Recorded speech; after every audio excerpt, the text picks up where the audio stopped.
Welcome to the NCAA Baseball Regionals presented by Capital One.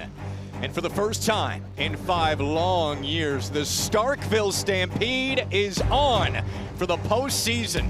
Mississippi State has thrived on the passion of Dudy Noble Field for decades. And the rejuvenation for this program under first-year head coach Brian O'Connor has the cowbells singing a different tune. They're talking national championship for the Bulldogs. And that journey starts today against the Lipscomb Bisons out of the A-Sun. A-Sun tournament champs, they've come off a great week. We are on the field of 64. In regionals right now, double elimination. Got all your 4-team pods, could play 6 or 7 games. Best 2 out of 3 in supers, and then on to Omaha after that. It is so great to have you with us. Jack Kaiser alongside Jack DeLongshot. This sport is on fire right now. We promise you're going to see that here in Starkville this weekend. But Jack, the talent, the intensity of this sport over the next few weeks going to be off the charts. It is the best time of the year. Today's like Christmas morning, maybe without Santa Claus. But here's the deal. There's nowhere we'd rather be than the Dude. It's the cathedral of college baseball. It certainly is. And when you look at the rest of this regional, Mississippi State and Lipscomb getting to start, the journeys here for all 4 teams, very different, Jack. At Lipscomb, you get the AQ, winning the A-Sun in 3 games. That tournament, they did it in 33 innings, though. Excitement everywhere. Cincinnati, Louisiana, at-large bid. Cincinnati with a phenomenal year this year. Take an eye on Louisiana, though. They are playing their best baseball to date. Got a really good pitching staff as well. Let's talk star power. Got to start with Mississippi State and Ace Reese, of course. Oh, it might be the best left-handed swing in baseball. ESPN's Kylie McDaniel's got him as a bona fide day 1 dude in the MLB draft. 20 pumps, 21 doubles, plays an elite third base. He's just the guy, man. He plays with that swagger, that moxie that comes with college baseball stardom. If you want a name, remember this one. He's a dog at the Dude, and I'm beyond stoked to see him get after this week. One of 2 players in the country with 20-plus home runs and doubles. Lipscomb at the Dude for the 2nd time this year, facing a familiar team in regionals. Getting it started next.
The Lipscomb Bisons coming out of the A-Sun. They rattle off 3 straight wins. The last 2 games were walk-offs in extra innings. 4-3 in 14 innings. Cam Pruitt, the hero, as they wound deep into the night. And then Game 3, the championship game against North Alabama, 5-4 in 10 innings. Kai Holm walk-off walk in the 10th to send Lipscomb to its 4th ever regional. The third time and the second time in the last few years. This is a look at the lineup. Cam Pruitt, the hero from that second A-Sun tournament game. Nothing really stands out as far as star power. They literally didn't have a first-team all-conference player, but they have been timely, Jack. 5 second-teamers, but Cam Pruitt has the ability to be a guy. He was the A-Sun tournament MVP. It's really easy power. Can he carry them to some more magic? Here at the Duke. Facing Duke Stone today. He is a big power pitcher. That's really the story for Mississippi State staff overall. And when these two faced off earlier in the year here at the Dude in March, Duke Stone dominated Lipscomb's lineup. Yeah, 6'5", 235, can't teach that, Jack. It's really good stuff. It's a heater that's up to 96, can touch 97, a slider, changeup, curveball mix. When he's on, he's able to hold velo on that heater. And come on. It's a beautiful day for baseball. Duke Stone is as ready as we are. This place is going to be off the chain all weekend. And we are off in the Starkville Regional with a ground ball to shortstop and Ryder Woodson for the first out off the bat of Hudson Miles. Good piece of hitting, but a 93-mile-per-hour fastball that runs in on the hands and a perfect start for the Dogs. You look at the numbers for Duke Stone, it's a big body. We showed it to you in the open. This guy was a star swimmer growing up. 17 state championships from like that elementary to high school ranks. I think that's why you see such a phenomenal athlete on the mound. It's really fluid motion, as you're gonna see kind of side shadows on the left side of the rubber. It's a really exciting arm that they're stoked about in his future in this uniform. And he pumps in strike 1, rather a ball inside to Aaron Steloganis, who was playing right and batting second today. There's a breaking ball in for a strike. You talk about the swimming background for him. That helps with the extension down the mound, and that fastball is going to play up today. Yeah, when he holds velo late into outings, his longest start of the year was against South Carolina when he was the SEC co-pitcher of the week. He went 6 clean innings, and he sat 93 to 95 the entire outing. And to your point, that conditioning, the durability that he built up in the pool, you can see he's almost gotten better as the sophomore campaign has rolled along. Ahead 1-2 on Steloganis. Already 1 gone. Trying to go upstairs at 93, and Steloganis holds. It is going to be interesting to see if Lipscomb attacks early in counts today or tries to run it late. Now, this is a team that doesn't strike out a ton, but they're going against one of the best strikeout staffs in the country. And Duke Stone, no exception. That just missed out with the heat. And you like this first time through the lineup against Lipscomb, the A-Sun tournament champions, right? Just challenging with heater early, almost saving that secondary pitch for potentially the second time through. They can run up to 96. That's strike 3. Pumping in 93. Well, Steloganis, not a guy that punches often, but this just an absolutely perfect pitcher's spot. Paints a 2-seam fastball in the outer third. Watch how effortless it is coming out the hand. So big, so long. Can I help you? Nah, just looking.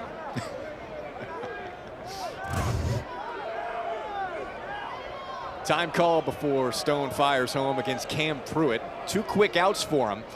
And we talk about the scope of the entire weekend. The more length you can get from your starter to begin, it's going to be huge.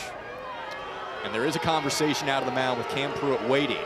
Third base umpire Greg Charles came in to talk to Stone about something. It looked like he was potentially referring to a potential clock violation. Right. They end up giving just a warning as Pruitt was able to exit the box early, excuse me.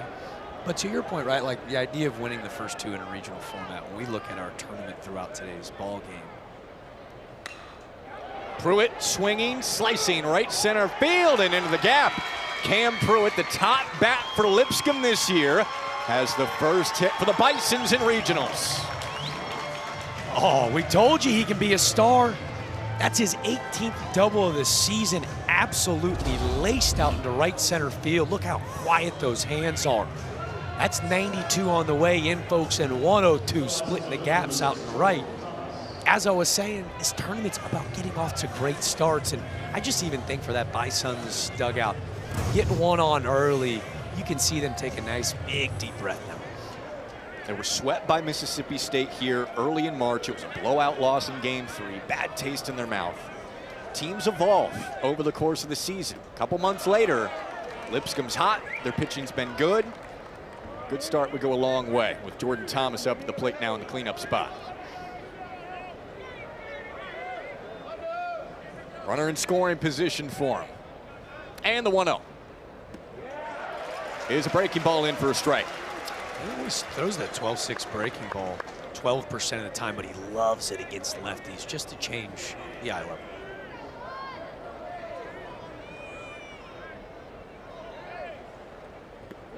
Wave and a miss. 2 strikes now.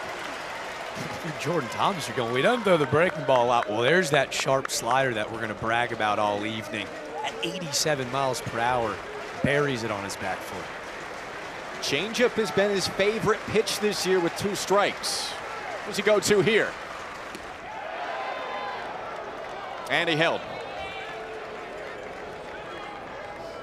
Just a little best on best heater up at the top of the zone to potentially set up that ever famous changeup you referred to. He'll go to the changeup slider equally, but 2 strikes is normally the changeup for Stone. And it's fouled away with that change. Really good spot. 30% put away percentage, folks. Not to get all nerdy and analytical, just know it's really good. Yeah. And for him, he's got great touch and feel with it in any counts. I think that's why he likes it particularly too.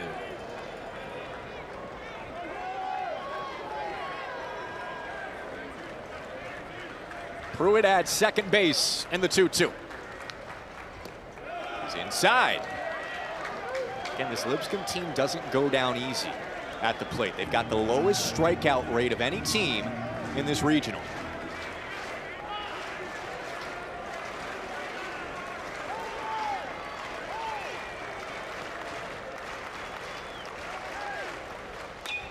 Ground ball to the right side, snared over at first. Stone covering.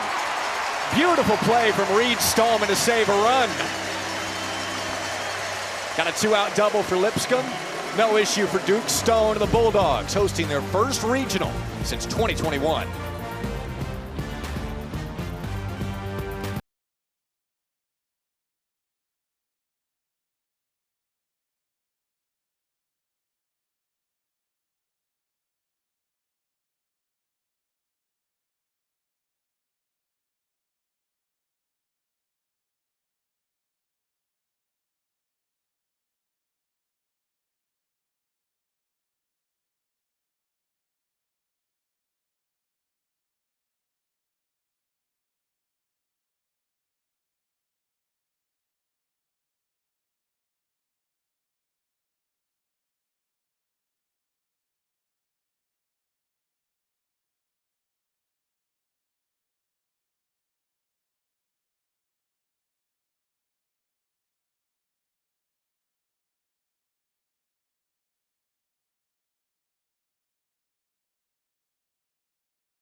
The 13th all-time meeting between Lipscomb and Mississippi State. Bulldogs have never lost. They played earlier this year in March, and Mississippi State definitely teed off in the last game. 26-0, their most runs in the game in 16 years.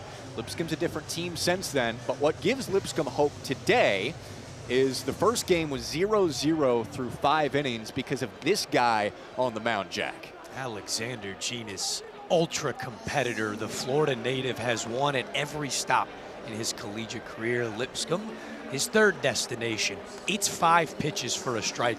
And his coaching staff, and in particular his pitching coach, Robert Ziegler, told me this kid locks into a different mode. But when he's got all 5 pitches in and out of the zone, he's really tough to hit. For 75 innings, you see a 61 31. Strikeout to walk ratio. Really obsessed with this guy's stuff, but more so his mentality.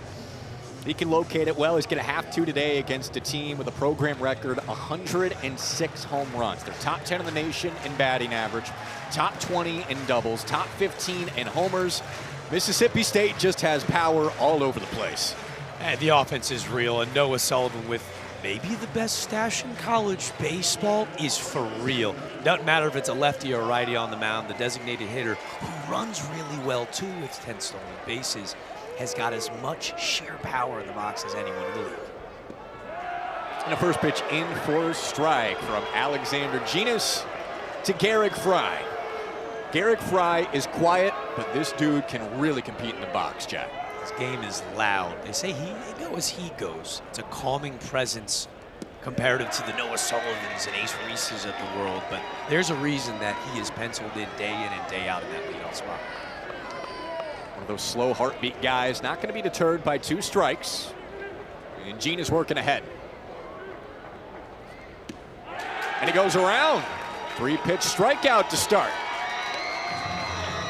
Told you the 5-pitch mix, Jack. It's a sinker slider that's really filthy, and you're going to see here, Garrick Fry goes efficient. Can't hold up the swing, wrist break, and a perfect start for Alexander Genus, who looks like he's handled this Duty Noble crowd pretty well as he did back in March. Yeah, that's his first ball to Ace Reese. Yeah, we talk about Garrick Fry being a slow heartbeat guy. Genus looks that way to begin. Now facing the best hitter in the Mississippi State lineup, Ace Reese, the projected first rounder. And he fouls it off his leg to make it 1-1.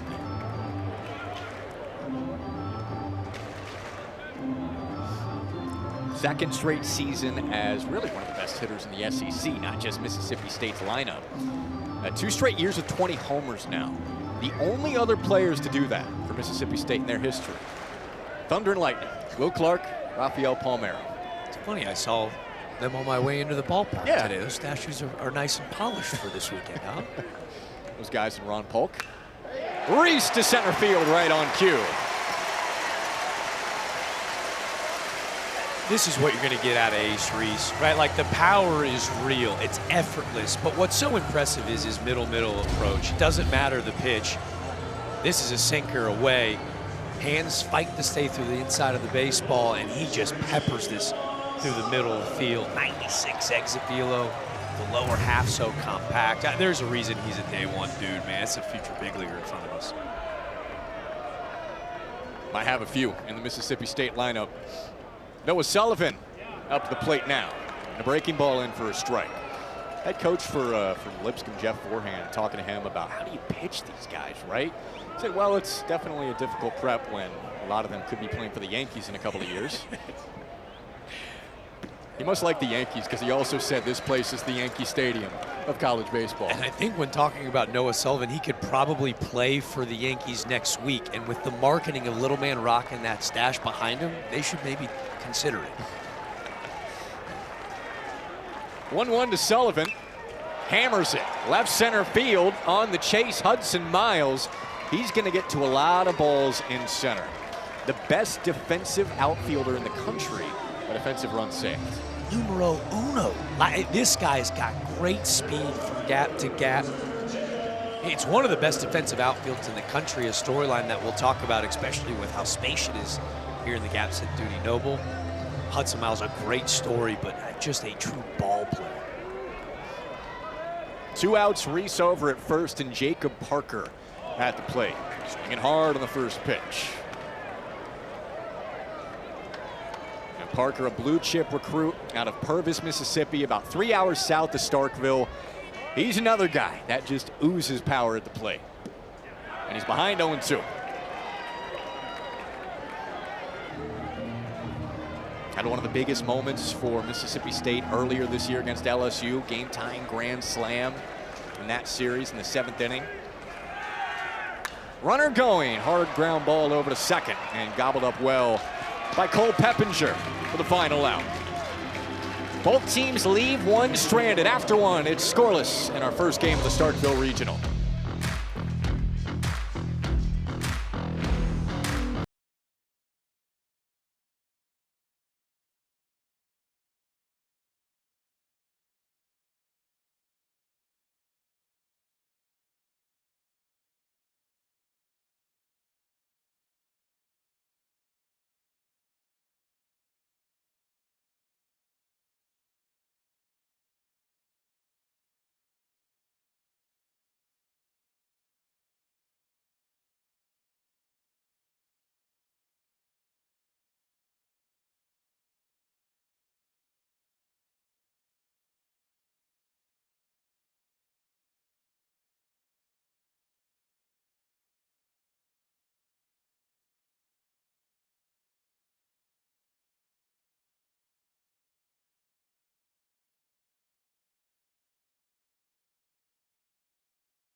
One hit for each team, still no runs as Mississippi State takes on Lipscomb in our first regional game at Starkville this weekend. Louisiana and Cincinnati to follow today. Fourth trip to regionals all time for a Lipscomb program that transitioned to Division I in 2001. They're 10-2 in the month of May. They have really flipped the script this month. They were viewed as like a top half team in the A-Sun, but the bullpen, Jack, has been on fire the last 2 weeks, and really that's why they're here now. Jeff Forehand in his 20th season at the helm had talked about they have transcended our season. What they've been able to do out of that back end, talk about slow heart rate. That staff has been massive in the second half of the season. Second strike into Kai Holm, 5-6-7, due up for Lipscomb in the second against Duke Stone. You look at this matchup on paper, Mississippi State, of course, is a big favorite. But there's been some magic for the Bisons in May. And there's got to be a beneficial factor. Coming here 3 times in March, it's just got to settle them down a little bit. And talking to the coaches and players, they seem to think that'll be the case. 2 walk-offs in the A-Sun tournament, right? Like you're riding on an all-time high. But even when you look at how the schedule breaks down in the A-Sun, wave and a miss, the second strikeout for Stone with Kai Holm going down swinging. you look at the A-Sun, like they actually play all of their opponents twice. So from a scouting report standpoint, this almost feels very on par for the way that they've treated the second half of their schedule. Won 8 of their 10 A-Sun series. And Jeff Forehand in his 20th season leading the Bisons. Nashville through and through. The guy's literally never left the city. Grew up there, played at Belmont, and coached there his entire life. I think he might be the mayor of Nashville. He knew everybody when we talked to him earlier. He would have a good chance at a campaign. He's got my the vote. sense, yeah. Cutting a miss for Blake Carter. And again, it's Duke Stone getting ahead in the count. Yeah, he's mixing and matching a really nice sequence again. Buries an off-speed pitch down and away. Now 0-2, he gets to really get frisky, right? Does he challenge with that big-time heater at the top of the zone? Now he goes to the breaking ball. And Kevin Maluski scoops it up behind home. 2 gone. 3 strikeouts now. If it ain't broke, don't fix it. Maluski, veteran backstop, doing a great job cornering that baseball and funneling it back towards the plate. But already his 3rd punch out. You mentioned the extension and even the release height of the big 6'5" righty. It's a really heavy heater, so when he breaks off spin as a hitter, so tough to stay balanced. And Damian Keneally watches another first pitch strike. And just talking about that extension, we alluded to it, but how does that affect the hitter?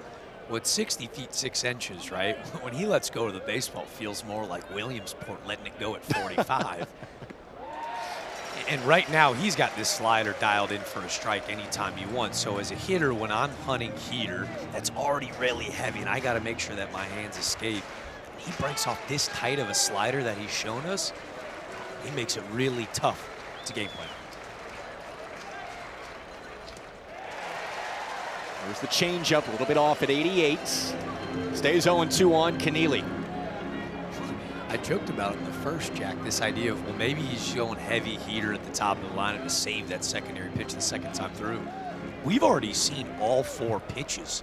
6 batters in, he's reaching deep into that bag. Guns a-blazing to start. Only 1 hit for Lipscomb. Double with 2 outs last inning for Pruitt. And Keneally checked to swing.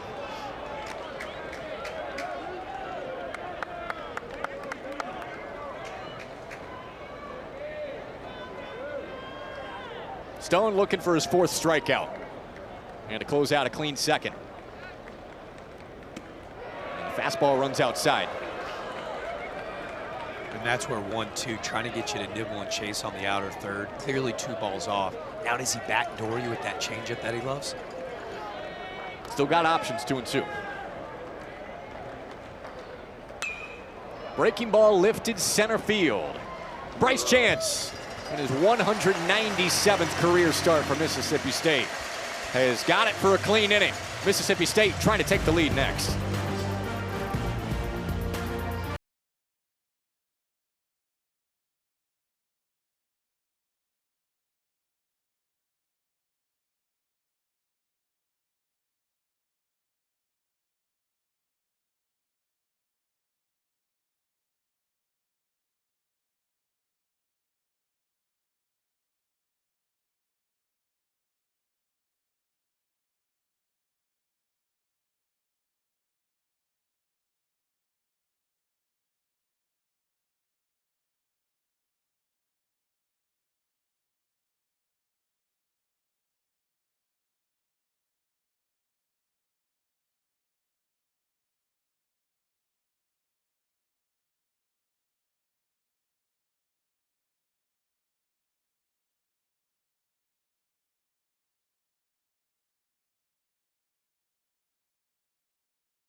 Duty Noble Field.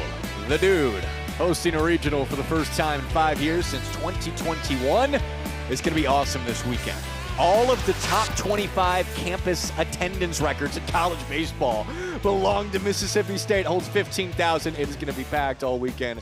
We cannot wait for it. Brian O'Connor's first year as the head coach for Mississippi State. Won a ton of games. National champion back in 2015 at Virginia. He comes here, and it's been a bit of a streaky season, right, for Mississippi State. Bounced a little bit earlier than they hoped for by Georgia in the SEC tournament. But the consensus is still that this is a true national championship contender. As Vitas Valencius sends it foul. So great catching up with Coach O'Connor leading into the weekend, Jack. Because I don't know why they had us top 5 to start the year. We lost 80% of our innings on the mound. That's an honest man. First year, relocked, reloaded, and to me, that tournament at Globe Life early March, they set a tone to the rest of the league. And Valencius goes foul right side again. Yeah, that tournament you're talking about, wins over Arizona State. They lost a close one to UCLA after they pounded Virginia Tech in extra innings. Really should have won that game against the #1 team in the country. Then they had to bust a Southern Miss for a midweek game. Had travel issues. Nobody's complaining. They keep fighting. Almost came back to win that game against a great team. And that's when Brian O'Connor said, okay, we've got something special here. Guy knows talent. He had a bus ticket to Omaha every year. They reserved their hotels for decades in Charlottesville. But I think that trip, having to go to the Pete, Southern Miss, a regional host in today's landscape, one of the better environments next to this one here at the Dude. He goes, this is special. Like, these guys really are bought into what we are teaching them, but more so bought in together. It's shown, 14 overall seed. Valencius, this one will stay fair. Slicing right field corner. It's pretty short once you get into the true corner down there. 305 down the right field line, but the catch for Stellaganis. Yeah, it's always a bit precarious for visiting right fielders to learn how to play that caddy corner here. They call it Atkinson's Plaza, and Stellaganis, calm, coolly, secures out for one. And not much room in foul territory here either. That's like paying rent in DC, I gotta tell you. Nowhere to go. I was gonna say New York. Is DC that tight too? It's not great. Okay. Reed Stallman at the plate in the 6th spot. Just one hit for Mississippi State so far with a single from Ace Reese. And what a snare at second. Almost the second hit, but Cole Pippinger showing the hops. A sweet barrel, but Pippinger, little pip in his step, go up and go get it. Climbing a ladder, hits a second gear and a nice web gem for a smooth out number 2. Never a doubt for Cole Pippinger. The freshman from Hillsborough, Tennessee, stepping in at second base the last few weeks for Brady Miller. And making a big play early. 2 gone now. And there continues to be aggressive cuts early in the count for Mississippi State. That one from Ryder Woodson at the plate. That's been the approach against Lipscomb starting pitcher Genus here. 5 pitches and 4 of them with a 60+% strike rate. Like, he's in and out of the zone. These bats are ready to go. It's a little bit dangerous, right? Because you run into some tough lookouts like that last one. Maybe you get Genus in a groove if you're swinging away early, but you also want to stay true to who you are. Well, and you're throwing at bats, right? If you're Alexander Genus, that's a 90-mile-per-hour four-seam fastball in the SEC, right? Like, they don't see a ton of those, but that's why you see late misses, because the off-speed plays so well. It's outside at 89 to Ryder Woodson, the NC State transfer. He's had a sneaky good year at the plate. Like, he's known for his defense. He's plus defensively. He hits a lot of baseballs hard. 1-2. And that slipped. It's an 18% barrel rate, 50% hard hit rate, 52% to be exact. So again, not to bore you at home, but this is a guy that gets in the box and does damage often. And for a guy well known for the glove, he's been a really sneaky surprise with the bat. Gotten his second win late in the season. He fouls that one off. Yeah, what Oak say to us? He hit a wall halfway through this year. Because it's his first year playing a full season. Yeah, at NC State, he only had, he hit 333 and like 37 at-bats. This year, he's the guy in this venue. He said he knew he was going to hit the wall, that he was super proud of Ryder Woodson for continuing to keep going after he got through it. Now 7 for his last 15 at the plate. But he strikes out here. The second punch out for Genus, holding this Mississippi State vaunted lineup in check through 2.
All right, top 16 national seeds, regionals underway as of today. 7 regional hosts for the SEC. Hey, we might have an upset brewing early on. Auburn is down to Milwaukee, 10-3 in the 5th inning.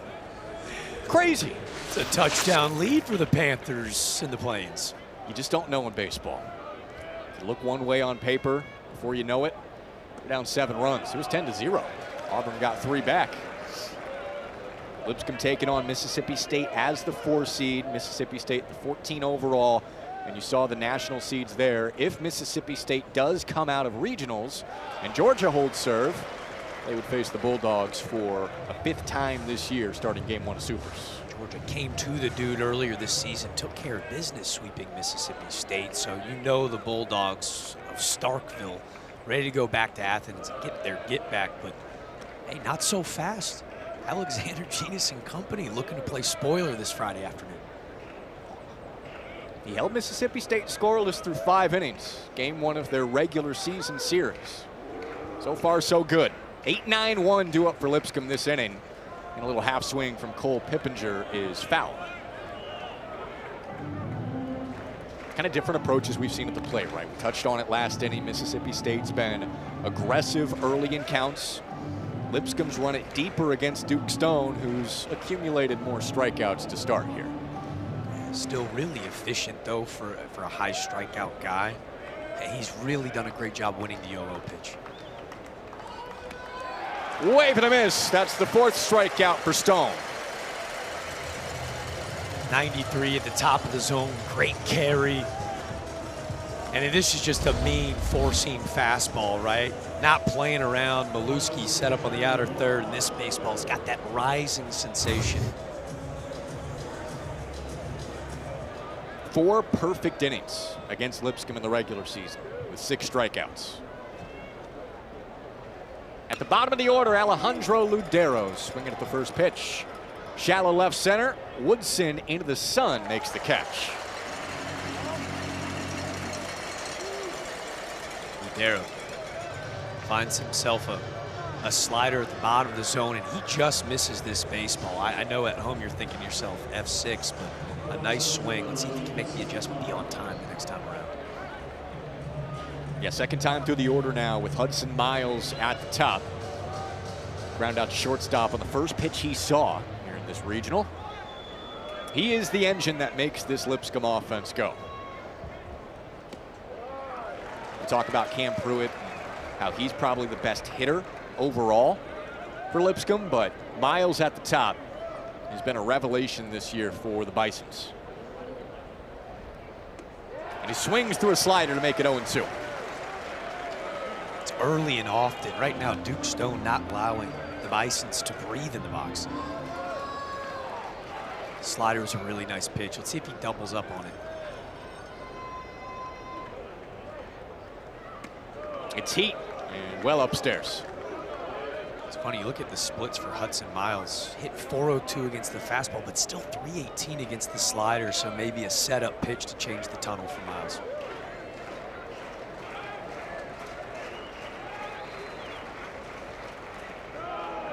There it was. Change up, back foot. Yep, off speed. And the second time through, right, Miles saw first pitch fastball, let it rip. Now you're allowing him to see your 3 favorite pitches and see if he gets more comfortable in this AB. Slider swerves barely outside, and it's 3-2. And based off the sheer shape, I think this is that 12-6 breaking ball. So now Miles has seen 4 different pitches in this at-bat. Yeah. And just misses a hair off.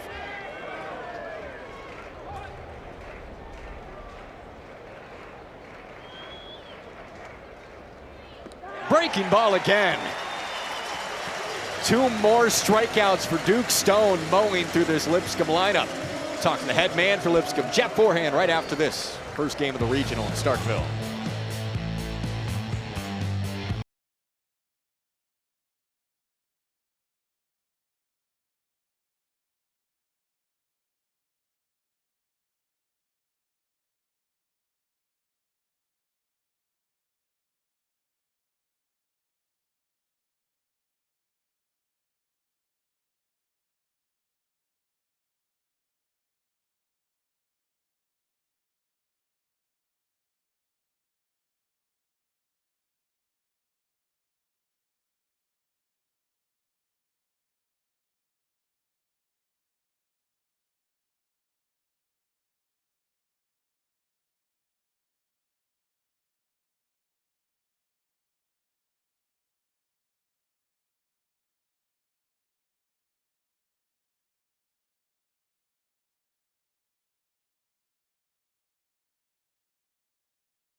Welcome back to the NCAA Baseball Regionals presented by Capital One.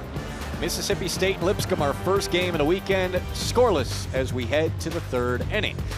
Talking to the head coach for Lipscomb, Jeff Forehand. Coach, your starter, Alexander Genus, is off to a great start. What's made him effective so far?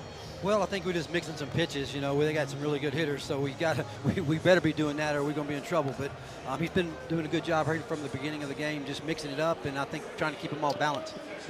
Hey, Coach, Cam Pruitt with your lone hit today, backside double. Offensively, how do you make the adjustment the second time through? We're going to have to make an adjustment. Looks like he's done a little studying on our offense. Fastball, we're hitting it pretty good throughout the year, and breaking stuff we're not. So we better make an adjustment second time through. Coach, appreciate the time. Thanks, guys. A lot of sliders, curveballs, changeups so far from Duke Stone. Well, it's fascinating. You get the backside double, and then almost it kind of like shakes you into place going, Lipscomb doesn't care where they're playing. These guys ambush heaters, and it was cool to see almost Duke Stone make that adjustment mid-outing. Well, that's really true for college baseball in general, right? Everybody can hit a fastball when you're in Division I. It's wild how quickly it's changed in really the last half decade. The great Kyle Peterson has talked about how, like, 95 is the new 90. Like, 90 used to be hard before COVID. And you take in the way that these guys train the bodies, and you get a guy like Alexander Genus who almost feels old school, like a crafty lefty. It's a sinker up to 91, 92 miles per hour. Good stuff. He's used it well so far. But he's behind 3-0 on Kevin Maluski. Mississippi State looking for their second base runner. And that grazes the edge for strike one. 8-9-1 due up for the Bulldogs this inning.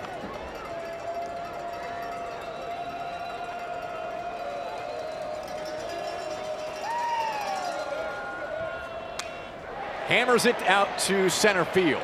And it's caught by Hudson Miles. It's been kind of the story of the season for Kevin Malewski. He does a great job catching this staff, but it's a lot of hard contact just right at guys. Just hitting him 215, but an expected batting average over 260. They've loved his consistency in the box. The numbers do not indicate the performance. Similar story for him and Ryder Woodson, really, with that high barrel rate. And at the bottom now with Bryce Chance. And he takes the first pitch low. Bryce Chance, what a career for him. This weekend is really special for Bryce Chance. Lifelong Mississippi State fan, former walk-on for the program. Now in his 5th year. The only player on the roster with the Bulldogs before last year, and finally getting to play in a home regional. But a tough luck out to left. 2 in a row. Alexander Genis is in his bag right now, right? Loud contact yet again. He's just pitching to contact. Hey, he's been fearless, throwing right at the big barrel of Bryce Chance. He's got a defender waiting. Well, and that's been the key to success, mainly for the bullpen, but the same can be true for the starters for Lipscomb during this run they've had, winning 10 of 12. They aren't walking anybody anymore. It's exactly what he said. He goes, when the light bulb go off for this staff? Catch forehand said, oh, we just started throwing strikes again. As simple as that sounds. Well, they led the A-Sun in walks before the last 2 weeks, and now they're one of the best teams in the league when you look at the numbers as far as limiting walks. Hoping that carries into the postseason. Eric Fry at the top, takes low and in to make it 2-0. Right on cue when you talk about not walking anybody, he falls behind 2-0. But Genis is dealing, and he spins in a strike.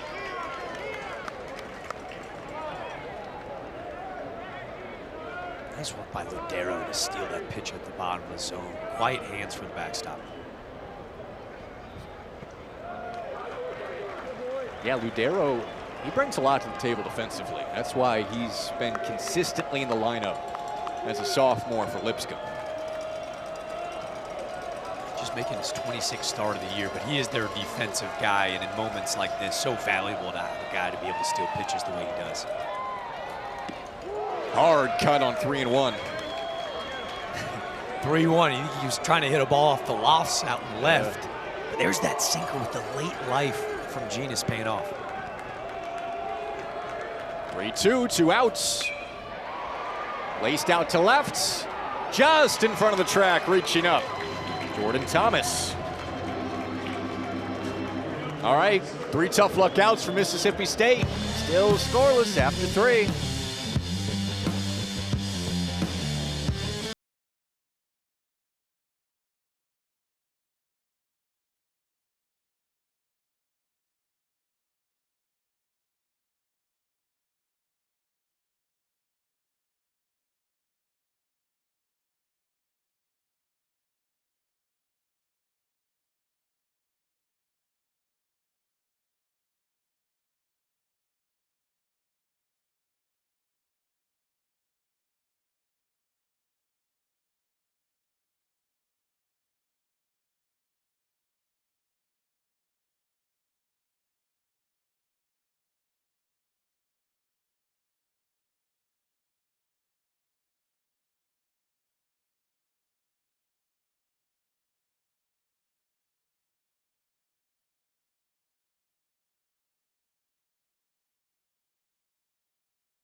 The real fun just getting started. Run straight for the breakaway. The celebration is on.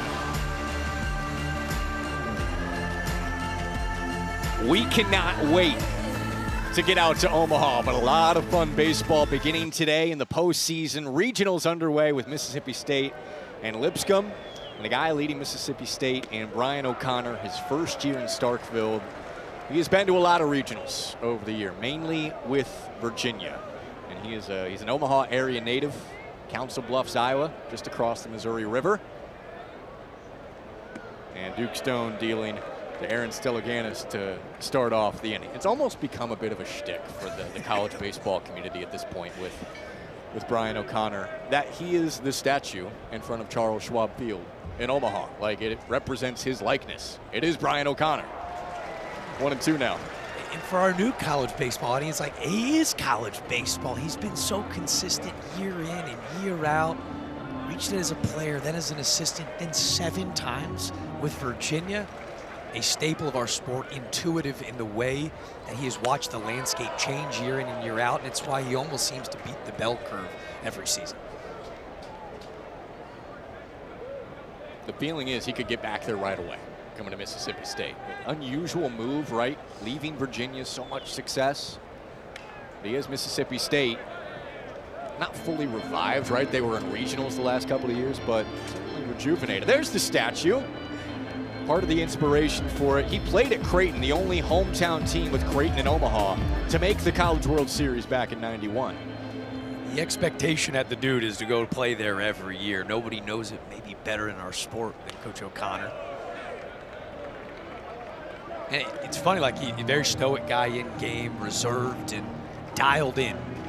Hilarious, by the way. Like, our meeting getting ready for this week, the way that he was able to break down kind of his first run in the SEC was comical, to say the least. One of the best conversations in the sport. Without question. 2-2 to Stelloganis leading off the inning. That's strike 3. Second strikeout looking for Stelloganis, and the 6th overall for the powerful Stone. And this is the hardest fastball he's thrown yet, 94. And look at the arm side run at the very end of that pitch. Maluski steals that outer third, but when you're letting go of the baseball as far out in front as he does, man, great stride, great length.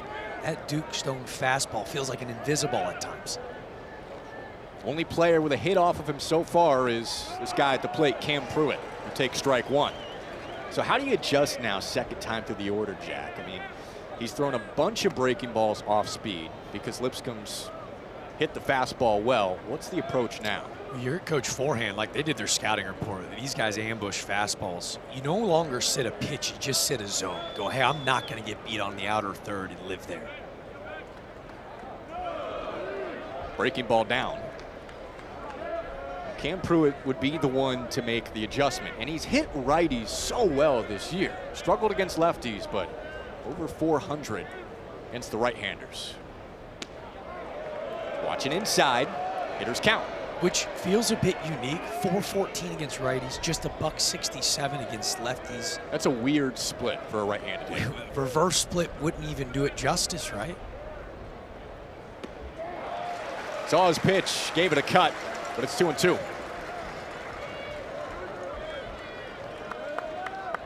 Hey, the outfield's been smoking for hours.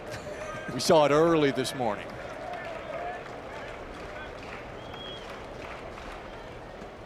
I'll tell 3 you balls, what, 2 strikes. Broadcasting a game here with the garage door up, dangerous. I've been hungry for the last 2.5 hours. These fans, the very best in the business, they could not be more hospitable walking around before pregame. That's a very real thing. Oh, Super nice. Full count pitch is in for strike 3. Stone has been dazzling so far. this is a Bugs Bunny breaking ball, Jack. Watch the depth on this 12-6 breaking ball. Late in the zone. Pruitt, his pitch starts above the belt. Flashing right at the numbers by the time it crosses the plate. Already 3 punch-outs on that pitch. Uses it the least out of his arsenal. Duke Stone is dialed in. Who's going to break the rhythm? Jordan Thomas takes low. He grounded out hard to first base his first time up in the first inning. That saved a run, the play that Reed Stallman made over at first. Lipscomb could very well be in the lead. And he skies it foul left side. the jump that Pruitt had gotten off at second base back in the first inning. I think he's going to walk into home plate despite the big can of an arm from Jacob Parker out to right. And it wonders for Lipscomb if you could find a way to scratch first in this ballgame. Still hanging in, locked at 0.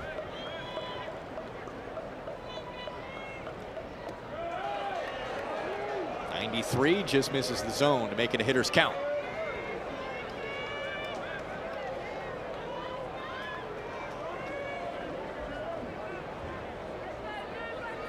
Polk State College transfer at the plate, Jordan Thomas. Swinging away in the second hit of the day for Lipscomb. It has been Pruitt and Thomas in the 3-4 spot, the only ones to get to Duke Stone so far. Jackie asked me, what's the adjustment, what's the approach? When you look at a guy like Jordan Thomas this year, he's actually only hitting, well, 301 against the fastball. But how about 313 and 381 against the slider? So the off-speed pitch, he gets tripled up on heater the first 3 pitches. He sees spin, and he sells out. Great piece of hitting through the middle of the field. And Lipscomb hoping he can show some power throughout the weekend. He is the power for Lipscomb. They don't have much as a team, but 10 jacks on the year for Thomas, who's at first base now.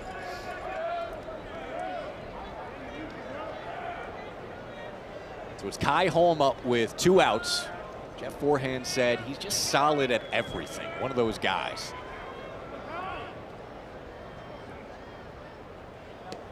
Fastball runs right over the middle for strike 1.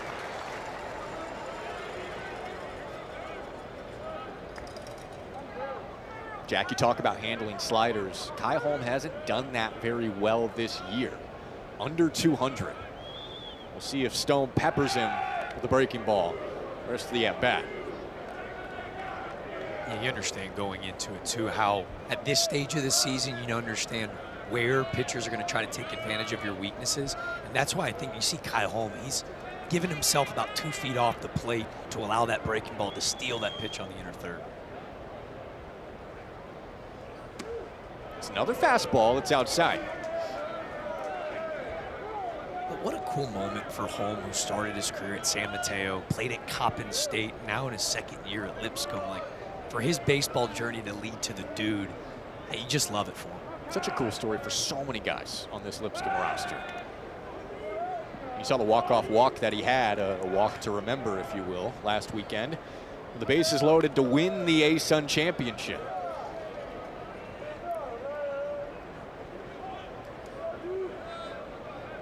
Got that open stance, a little bit backed off. And especially with the way that Stone has thrown that slider, understand if he's going to start on the outer third, that's the pitch that you want to take. But you get a cement mixer by allowing himself to back off the plate the way that he does.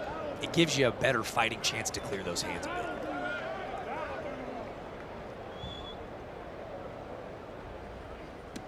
There's the breaking ball, and it spins right over the outside part of the plate. Good pitch from Stone. And as a hitter, right, he's selling out for his spot. That's a great spot. Cool, you win the battle. Now 1-2, you choke up, and you're just fighting to see 2 more pitches. That's been their mentality all year, fighting to see 6 pitches in AB.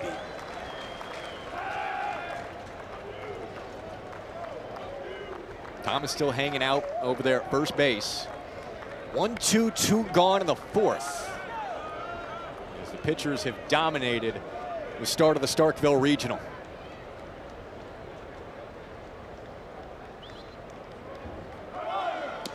Wave and a miss to end the inning. Strikeouts continue to pour in for Duke Stone. Going to the bottom of the 4th. Talking to Brian O'Connor after this.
Pitchers duels so far in our first regional game. Mississippi State hosting a regional for the first time since 2021, taking on Lipscomb. Proud to be joined by Brian O'Connor, Mississippi State head coach.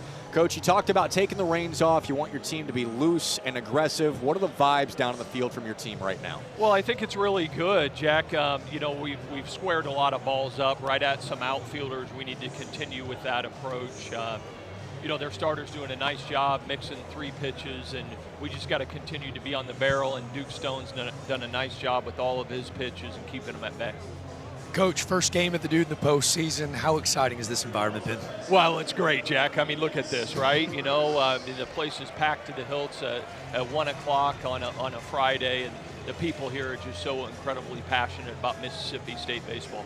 Love it, Coach. Appreciate you joining us. Thanks, gentlemen.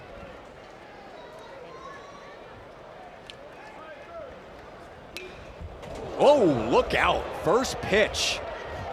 And someone in the Lipscomb dugout just made a great dodge. Matrix, can we get that sponsorship lined up for Tanner Line? Oh my gosh. If you can dodge a wrench, you can dodge a baseball. Is that the line? Goodness gracious. You know, we're ready to wax poetically about the dude, and rightfully so, and then that happened. Ace Reese said good morning, good afternoon, and let's play. On your feet with Ace Reese at the plate. And he fouls this one back. 1-2. And by the way, ho-hum, Alexander Genius getting ahead in another AB. He has been so clinical. When he gets that baseball in the mid, like, he doesn't need the pitch clock. He is ready to fire another bullet. 1-2 to Reese, out to right field. He has both hits for Mississippi State this afternoon. First leadoff hitter of the game reaches base safely. 102 exit velo. And this is where he's so dangerous. Even in a 1-2 count, he gets a breaking ball down. And watch him sink in that back half, Jack. It's such a great piece of hitting. The lower half stays stacked, and Genius knows it right away. Even that, as good of a breaking ball it was, not to Ace Reese.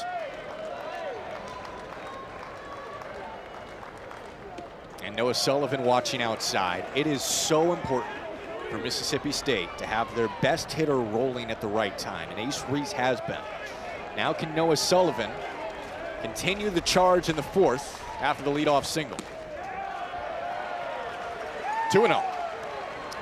And remember, being that sinker slider pitcher, Genius does induce the ground ball a good bit. Sullivan runs well out of that right-handed batter's box, but you've seen so far Lipscomb clean defensively. 3 balls, no strikes. Most dicey situation that Genius has faced to start an inning so far.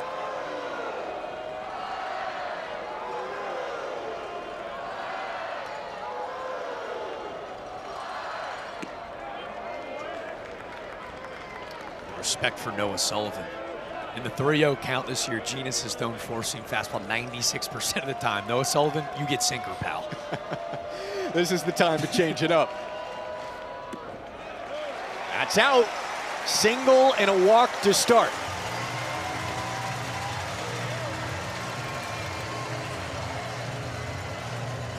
And that's where you love having a veteran bat in the heart of your lineup. Doesn't swing out of himself. Whole lot of smiling faces every time Noah Sullivan gets into the box.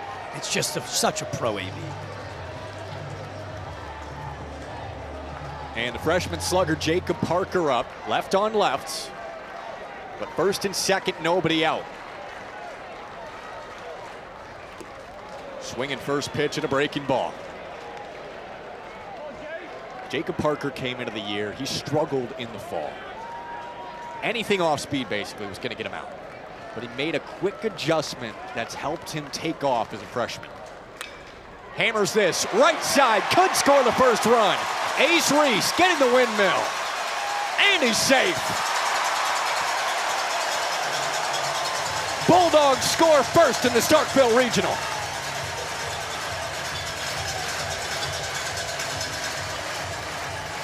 And here's the adjustment on the fly.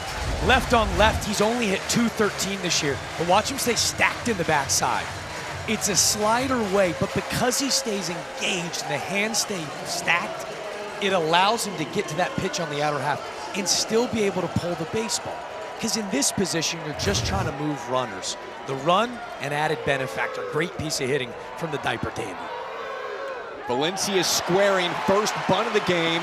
Genius has no play.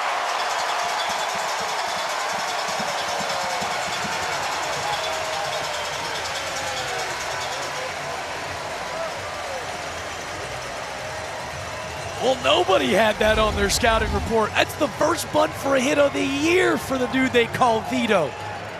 Puts it in a perfect spot. They catch Genius sleeping, and defensively they're played back, hunting a double play ball. And Valencius, perfect time for his first bunt single as a Bulldog. We've seen treads defied already. Number of ways this game. It is bases loaded, nobody out. Genius was spectacular through 3, but 4 straight have reached. Second time through the order, Jack. They've just made the adjustment, and Coach Oak just told us, we want to stay in our approach. It was a lot of loud outs in that last inning. They continue to keep chopping wood, carrying water, and this offense so lethal across the country. Smells blood in the water right now.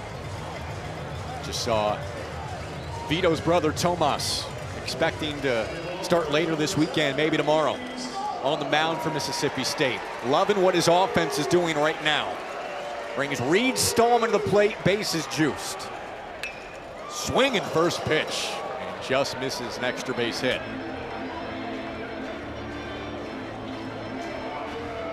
Stallman's made a nice jump at the plate this year. He's got 12 homers. Grand Slam certainly in play. And he's got 4 homers this month.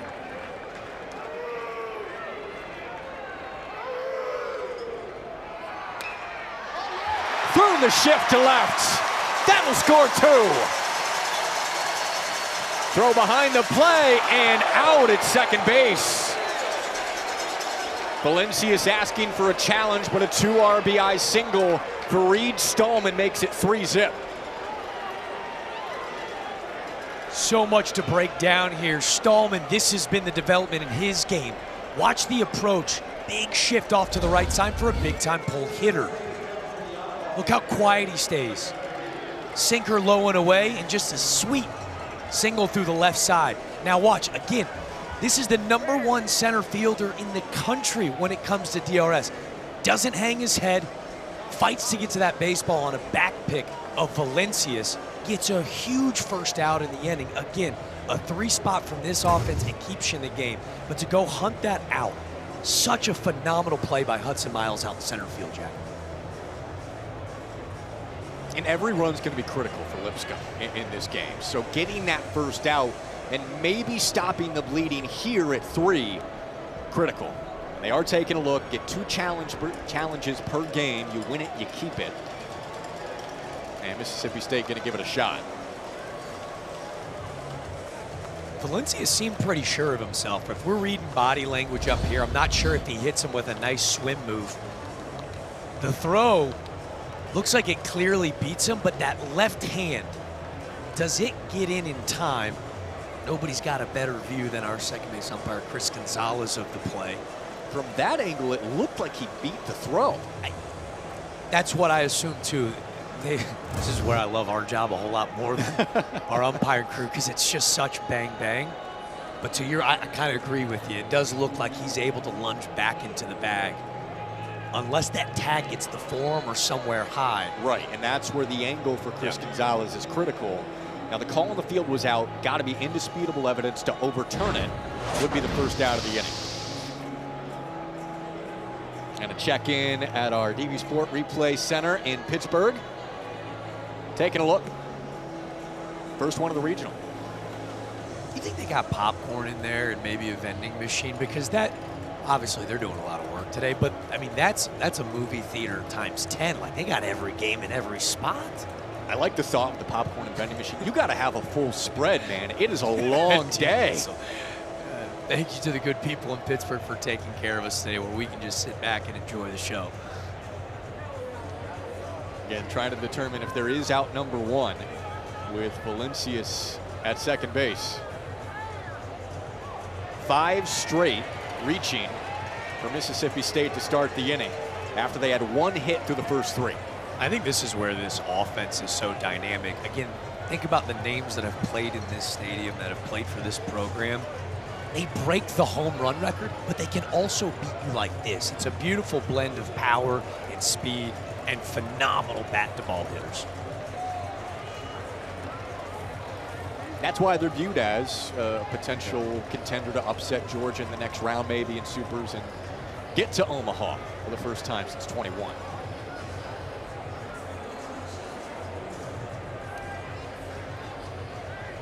All right, what do we got?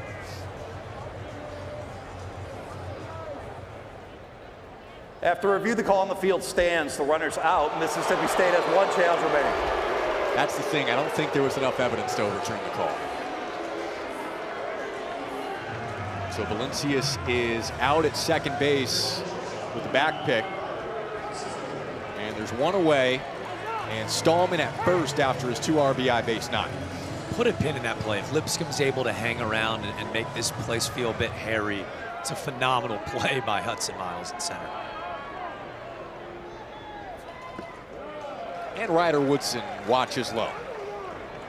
Down 3-0 in this environment, that feels like a pretty steep hill to climb, especially the way Duke Stone is throwing right now. If you hold it to 3, going to the middle innings, Lipscomb might not be too mad about that, especially the way their last game here went in March, losing 26-0. He's kept them steady all year long. Miles, his family lineage running so deep with Jeff Forehand. A cool story we'll dive into later, but he has been their captain without question. 2-1 now to Woodson. At the mid-major level, you got to hit on some transfers, right? And Miles has been one of those guys for Lipscomb. Played at Columbia State Community College the last couple of years. 2-1. Hitters count. And Genus just does not have the same command and swagger on the mound this 4th inning. He's losing. You see that off-speed pitch, that front side flying a bit open. 3-1. He's going to look to drive that sinker in on the hands of Woodson. Runs out. Still just 1 out, 1st and 2nd. So back to this throw from Miles and Valencius sliding. It looked like he cut his hand on the slide, because during the review, he immediately went to the dugout. Yeah, you see that left hand being taped up by athletic training staff here at Mississippi State. They'll rock the Rocky Balboa looking wrist tape, which adds got to be like 10 points attributes to your overall MVP of the show score, I think. Well, if there's anybody who could rock it, it's Valencius. The aura of that dude when you walk on the field as far as toughness is off the charts. And Maluski fouls it off. 8-hitter up with 1 out.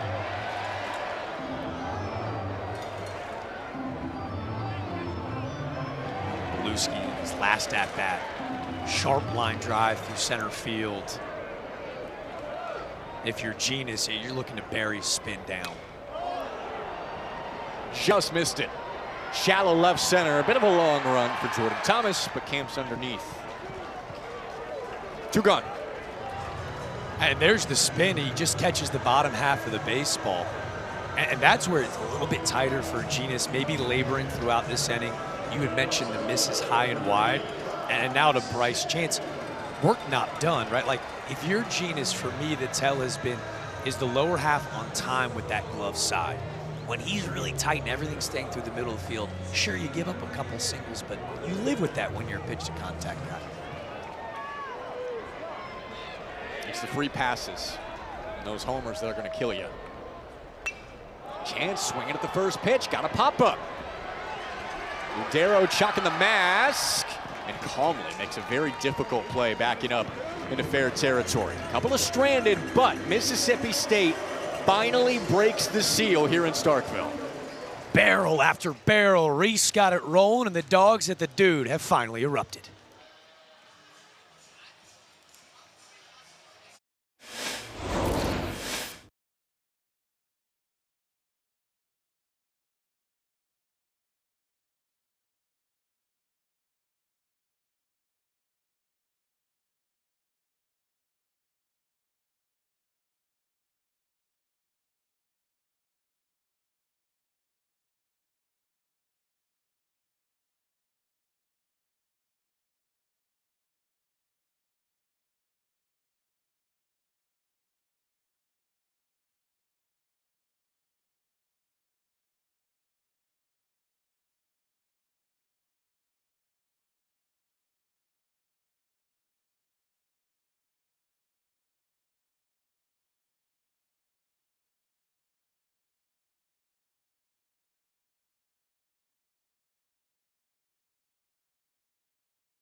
Duke Stone, this strikeout package brought to you by DJ Khaled.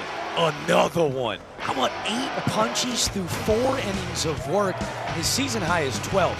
Expanded over 6 innings. What has been impressive today, as it was that day back in Columbia, it's the command of all 4 pitches, Jack. We knew the heater was elite, but the slider and 12-6 breaking ball mix has really kept Lipscomb off balance. Did you secure that sponsorship with DJ? Oh, you talking about my boy? No, but it feels like a pun that I could have rocked earlier in the week where I won't get made fun of too hard. Is that fair or no? That's fair. Okay. I like throwing it out in game 1. Just set the tone for the whole weekend. Dipping your toe in the pool. See how people feel about it. This is foul from Blake Carter going against Duke Stone. He really could be on track for a career day. He's got 8 strikeouts through 4 innings. But the heater, especially with 6'5", 235, it's just heavy. And I know I've said that a few times, and I'm sounding like a broken record. In the box as a hitter, it feels like a bowling ball. Even when you catch clean barrels against this fastball, tough to hit. But just like that outing against South Carolina, it's been everything else that's been dialed in. Gives up that backside double to Pruitt, and then all of a sudden, he reaches deep into Mary Poppins' bag, and the changeup we knew is his go-to put-out pitch. But the curveball slider, like, you're looking at a future star in this unit if he continues to spin it this way. There it is again.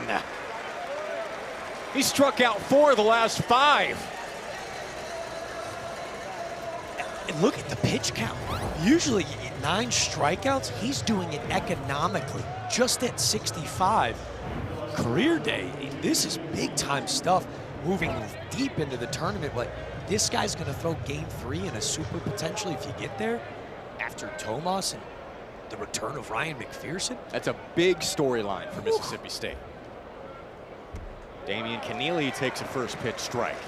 McPherson, arguably their top guy coming in. He's been out for several weeks dealing with that forearm strain, but expected to start later this weekend along with Tomas Valinkis. That is a dynamic trio on the mound as Keneally goes to right. Parker doesn't have to move much. 2 away.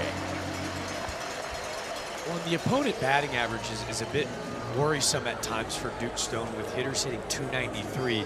The reverse splits for he as well, though. Righties 344, lefties 230. The ability to break off the slider and the 12-6 in an outing will really help those numbers. More pitches to think about for this Lipscomb lineup. And potentially, well, either way, Louisiana or Cincinnati tomorrow. Mississippi State hoping that they face off in the winner's bracket. Cole Pippinger batting 8th up with 2 outs, nobody on. And one of the 9 strikeouts for Stone today. It's been up and down a little bit for Stone, but he has shown dominance strikeout-wise at times this year. Think back to the 12 he had in 6 shutout innings against South Carolina. He's on track for something similar so far today. Even had 10 against Georgia in the regular season. 101 pitches against South Carolina that afternoon. That's a season high. Pop up. Strikeout number will stay at 9, but it is clean once again for Duke Stone.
has 2 out of 3 to decide a championship. It's the Dogs and the Doors. And they're having a good time tonight. Dominating performance from Mississippi State. See you later.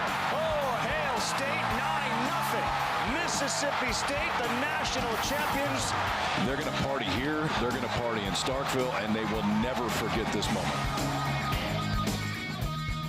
It's felt like a long time ago, that 2021 national championship. Wasn't that long ago, only 5 years. Had Will Bednar, Rowdy Jordan, Tanner Allen running around. They've been to the College World Series 12 times, but finally got it done 5 years ago. And with Brian O'Connor in his first year now, 14 overall seed. Feeling is Mississippi State could return to Omaha since that national title season for the first time. And a ground out from Garrick Fry to start the 5th inning. Said beautifully there at the end of the bit. The party is real in Starkville, and we continue to party because of this guy right here. Ace Reed, lean you through the middle of the field, lean you down the right field side. It's just so effortless in the box. The first Bulldog to scratch across a run back in the 4th inning. This bat, I could watch him take batting practice for hours, Jack. Oh, same. And to be as good as he is, projected first rounder, Ace Reese, you have to be delusional about yourself. Well, it was the best line. Mike Roberts, Director of Player Development and Scouting in his first season here at Mississippi State. Reese drills this center field. Miles backing up. And Reese barely misses his first home run of regionals. By the way, he misses this pitch to dead center field and drives Miles back to the center field wall. To finish that thought, though, Mike Roberts told us the kid's delusional. Like, he truthfully believes in his heart of hearts he's the best hitter on the planet. He goes, that's a lot of fun to coach. Hey, you can't teach confidence. And in a guy like this who misses baseballs off the end of the bat to dead center field, to get in between the ears of Ace Reese is a delight. You'd rather be a coach having to rein that in a little bit, if anything. He's just got the right mix mentally to be a big leaguer. And Brian O'Connor's raved about Ace Reese, just how much he loves to play, how that'll translate to the grind to pro ball. Makes a lot of sense. Wow, what a play by Genius stumbling off the mound. Sullivan going right back to him. It's a 6-pitch inning for Genius to bounce back after giving up 3. Cat-like reflexes for the southpaw. After giving up the 3-run spot, he goes 3 up, 3 down. Let's see if Lipscomb can respond when we return.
Mississippi State on top 3-0 first game of the Starkville Regional. Man, the left field lounge. Barbecue smells, smoke marinating the entire stadium. Got all the rigs set up out there.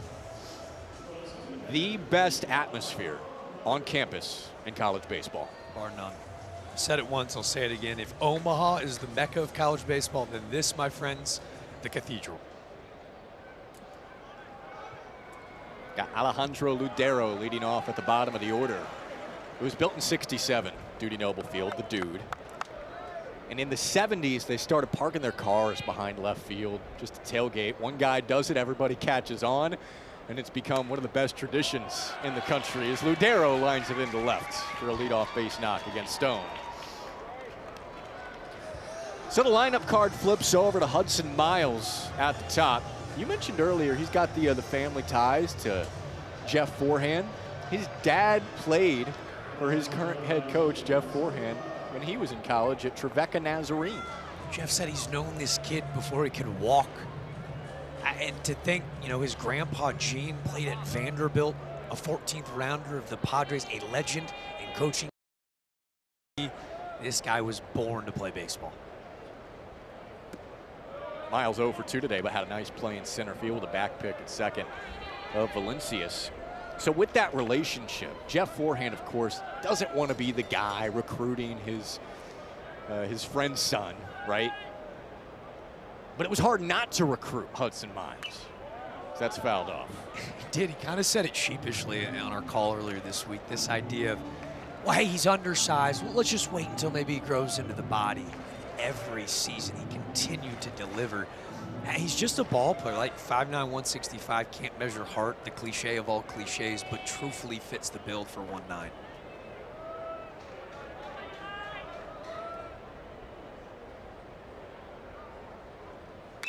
One-on-one is swung on and skied to center. Bryce Chance will leave it for Jacob Parker. And there's one away. What a season for Hudson Miles and this Lipscomb team. Their 4th ASUN championship and trip to regionals. Long way to go in this one and this weekend, but Duke Stone has been almost untouchable so far. I mean, he's nearing a career high in punchies, in innings pitched, and with that pitch count still at 76, he shows no signs of slowing down. Even the maturity in that bat against Hudson Miles to go, all right, we're now reaching that 3rd time through the lineup. Maybe don't hunt the punch out if I want to be able to build into this outing. And on cue, another broadcaster's jinx says for the first time today we see pitching coach Justin Parker. Yeah, Justin Parker, one of the only coach kept around by Ryan O'Connor when they made the change this past season. He was the interim head coach the final 6 weeks of last year.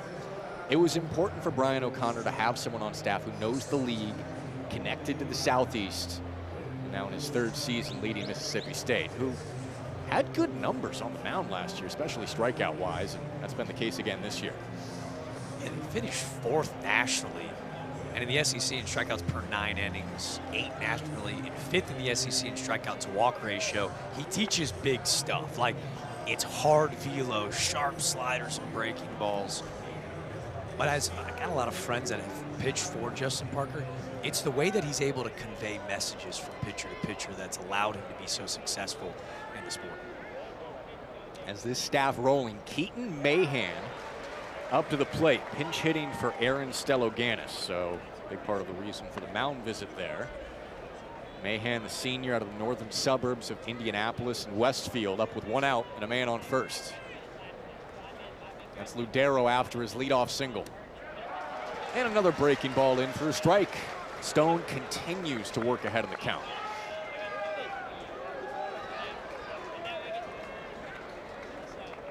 Driver's seat here. Do you bury another breaking ball in that back foot? Climb the ladder with a heater.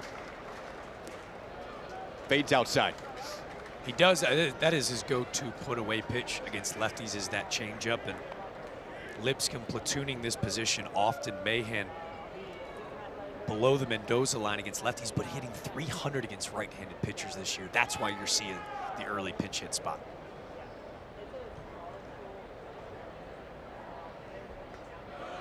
Buries the curveball, and it's 2-2. That's what I kind of almost figured you'd see in that last count. Now with the breaking ball in the back foot, this is where that heater at the top of the zone, especially with the high sprint rate of Stone, starts to play. It's been sitting 93 with that heat today. 2-2. Coming in at 92 now in the 6th inning. His pitch count only at 81. It seems like if he's able to get out of this, Stone is set up to go 7 innings today. which is a heck of a way to start regionals if you're Mississippi State, especially if he holds that 0. Chance for Lipscomb to climb back in, though. Got a man on.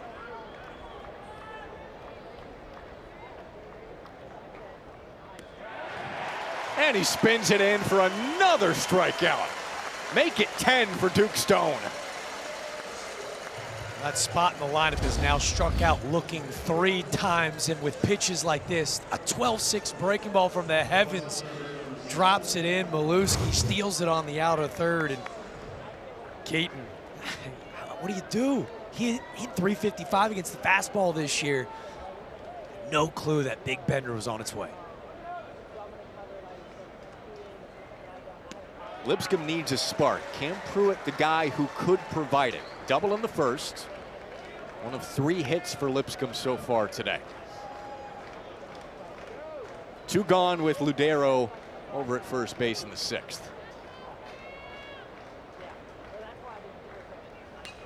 And Pruitt fouls it back. Would love to see the amount of 0-2 counts that Stone has had today. Early and often 0-0. Now 0-2, this is where he can get really creative. Seen that heater at 32% of the time this season. Plays at the top of the zone. He's holding D'Lo at 93. I expect him to go back to that slider, though. It is the breaking ball, and Ludero will go to second. Rev the bike. You see, catchers can go too. A little catcher on catcher crime on a great dirt ball read. He's able to take 90 feet. Might seem trivial, won't show up in a box score, but a CNI single from who's been your hottest hitter will result in your first run. Lipscomb has to take advantage of those situations here to have any chance. 1-2 to Pruitt. Changeup fades just in. Crowd wanted it. All 14,000 umpires had that catch in the paint, right? It's a good pitch. Maluski set up in. Again, another setup. Is it heater away now? Does it change the eye level of Pruitt? It's the slider, snared again at first. What a play by Stallman.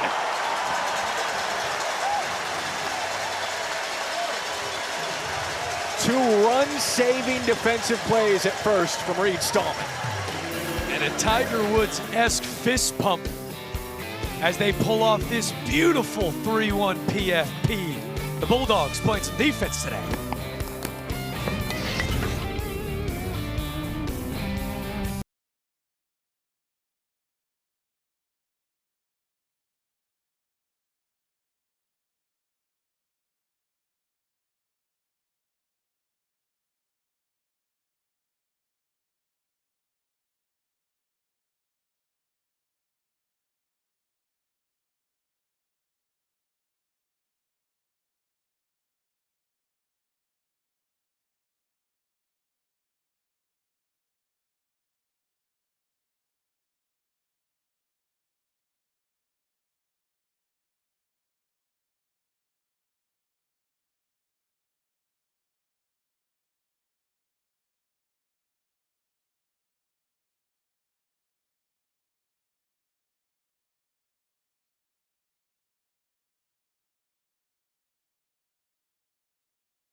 It's bracket season, Jack. Mississippi State Lipscomb starting us off at the Starkville Regional.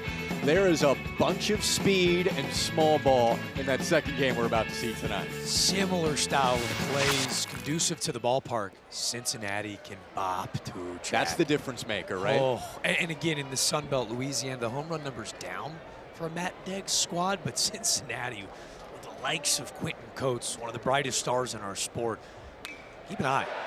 Parker, right field, gone!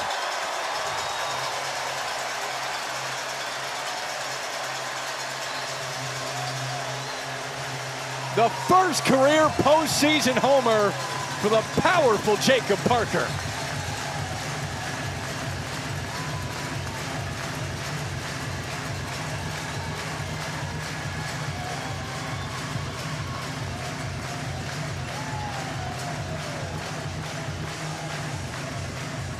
Did somebody ask for some star power?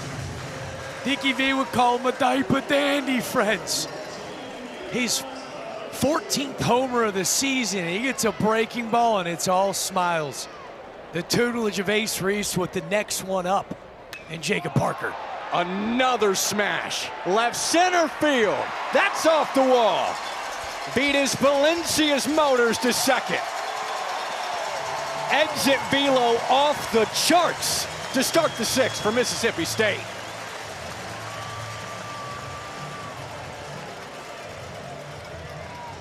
All starting with Jacob Parker's blast. A blink of an eye. This team broke the single-season home run record, and look at the finish. There's a lot of Daniel Murphy. Remember the New York Met? In this swing, to me, it's a really high hold finish where he's able to get through the baseball, and the extension through on heater, on off speed, it do not matter. For that dude, Jacob Parker, just a freshman, the sheer strength, what a swing.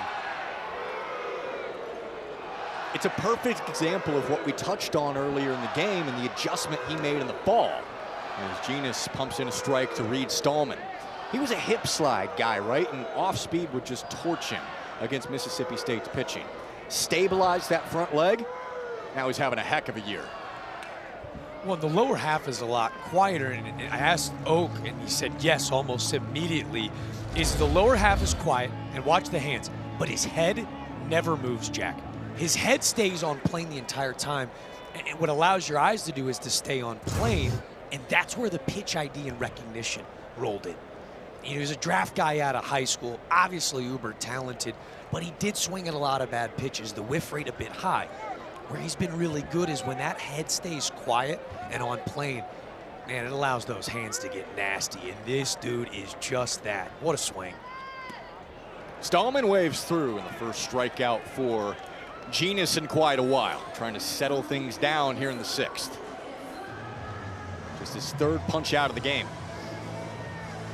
I love the response. Homer, double, the dude is buzzing, the cowbells are ringing, and Genius says, all right, right back to work.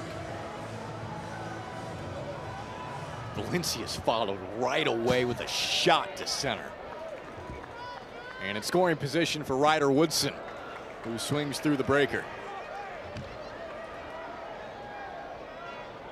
You can just feel Lipscomb's trying to hang on right now. Keep it within striking distance and hope the offense can wake up late against Duke Stone in the bullpen. This is skied right side and will twist foul, where the fans of the Dudes scrambled when gates opened an hour and a half before the start. You always hold your breath on any fly ball down the right field line with just 305, almost catty corner pesky pole-esque. Genius, pitch count at 77. That would have been just a rude homer. They've got some loud barrels, but he made Woodson miss on a breaking ball on that foul ball.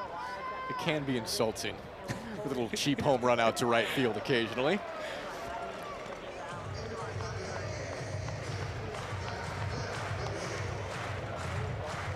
Woodson 0 for 1 with a walk today, and trying to bring home the 5th run for Mississippi State. They didn't score till the 4th. 2-2. Is he falling off that third base side? His misses today have been in that direction where he gets so juiced up, and that front side almost flies open to the third base side. 2-2. Let's see if he can stay a bit more closed off and bury a breaking ball. Try to get Woodson to chase. Hot shot, picked off the ground, or was it? That's a catch in the air. But wait till you see this. Mississippi State is back, and that ball took a short hop. I swear that was a short hop. Into the glove of home, but a la Little Big League. This baseball gets stuck in that Rawlings leather. Look, you can see this baseball gets caught in the webbing. As we take another look at it. Oh, man, that's close. Look at his glove, though. Baseball just captured the webbing going, what did you want me to do? That's what happens when it's 108 miles an hour off the bat. The call on the field is that the ball was caught. That play is not reviewable. Wow. So again, we were waiting for confirmation that the ruling on the field was a catch. Non-reviewable. That looked like it short hopped to the naked eye. And almost the reaction of home going to pick it out of the glove and make a throw, but because he couldn't, maybe a bit bailed out, but 108 off of the bat. It's great marketing for Rawlings, huh? We stand in front of anything. Yeah. It's not getting through. All right, 2 gone now after the line out to short from Woodson with Maluski at the plate. And Valencia is still waiting out there after this inning started pretty hot. Parker solo homer, Valencia's double. And if Genus can limit this to 1 again, look, you've given up 4 through 6 perhaps. That's not a bad start by any means in this setting. How impressive is his pedigree? Yeah. Get tagged around a bit, and then the response almost the very next batter. And this is a veteran southpaw at his finest. He spins it and misses the zone on 0-2. You're okay with that miss, though. See how it was a little bit cleaner with the lower half? He stays on plane with his backstop and Ladero. 0-2, you miss with the breaking ball away. Now you're going to try to bury it on the back foot. Goes high with the fastball, 2-2. Different tunnel. See, he's a little upset with the miss. Bit of a giveaway in the 1-2.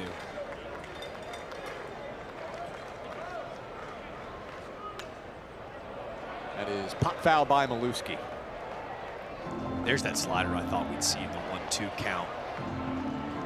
Get another side shot of Maluski. Big choked up in this spot for such a massive human being. 6'5", 235. He's a horse. Yeah, he's a defensive end in the batter's box. See how choked up he is, though? Just trying to play a little pepper through the middle of the field. That barely missed with the heat. And it's full, with Bryce Chance on deck at the bottom of the order. And Valencius at second. Mississippi State 0 for 5 so far with 2 outs. That's off the glove. Kept in front by Kai Holm, but the inning continues for Mississippi State. He comes right back with another heater. He's been able to hold 90-91, but Jack, 108 yet again off of the bat of Kevin Maluski. Catches too much plate, short to it, long through it, right at the sure-handed shortstop. And a late hop just eats him up, and the inning lives on. So officially ruled an error on Holm. You know that, I'll tell you, for Kevin Maluski, the batting average right around 215. Jack, you're talking to a career 228 hitter. Any ball over 100, I'm giving him a hit. I'd be the worst scorer in the world. That's honest perspective. Bryce Chance swinging through. That's what it feels like if you're Maluski, though. Like hard hit percentage right around 45%. You're like, can we buy you? Come on. Get me up a couple ticks, man. Bryce Chance at the bottom. Swinging away and a fly ball to Miles in center field. That leaves 2 stranded. Mississippi State gets just 1 from Jacob Parker to start the inning. His 14th of the season sent the dude into a frenzy. Look at the extension. Mississippi State leads by 4.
Welcome to Squeeze Play.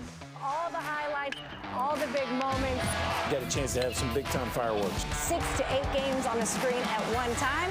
You're going to be locked in for that. The season on the line. Hashtag Squeeze Play. Send us some tweets. Maybe we'll put you on the social wall. The storybook season will continue.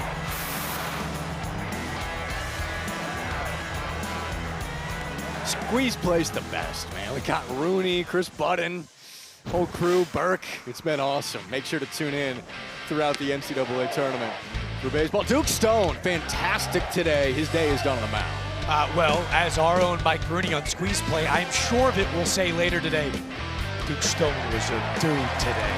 Maybe a career outing for the young sophomore. 10 strikeouts over 6 innings. But to me, highlight the walks. I mean, he threw at-bats. He showcased 4 pitches for a strike all day long.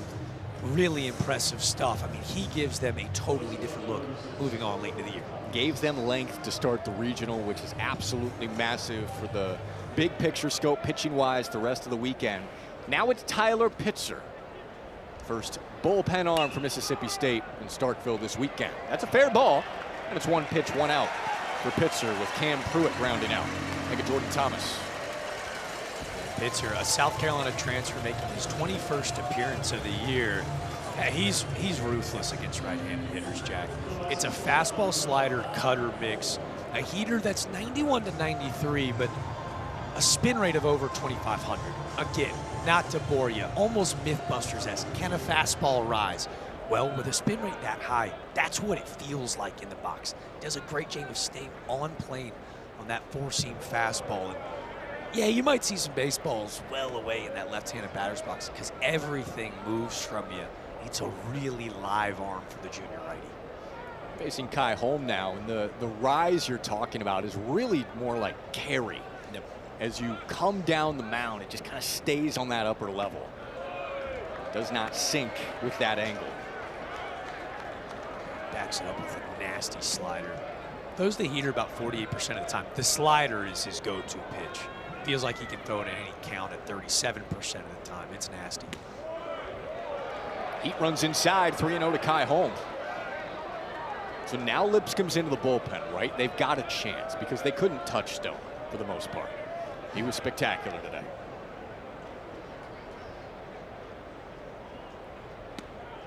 That's in for a strike at 95. It feels like a fight to the bat rack when Duke Stone exits this ball game. You're like, I don't care if they bring Roger Clemens out of the pen, like just anybody else, right? Maybe not Jack Bauer. Well, maybe not. There's a walk. Flamethrower still in the pen for Mississippi State. We'll see him at some point this weekend. The NCAA Regionals coverage for all 16 sites continues tomorrow on the ESPN family of networks and the ESPN app.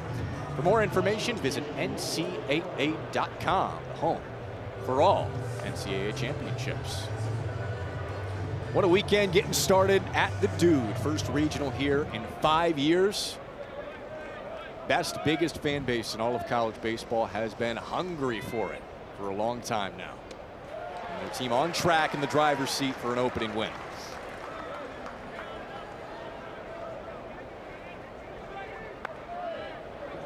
Blake Carter, the DH, 0 for 2 with a couple of punch outs against Stone.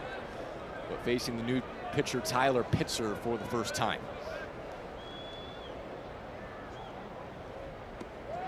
0-2.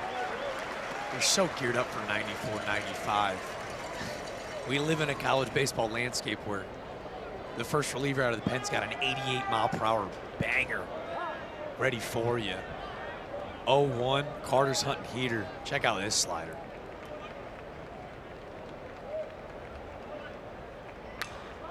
Hung up there. Carter goes to right. For Parker. 2 away.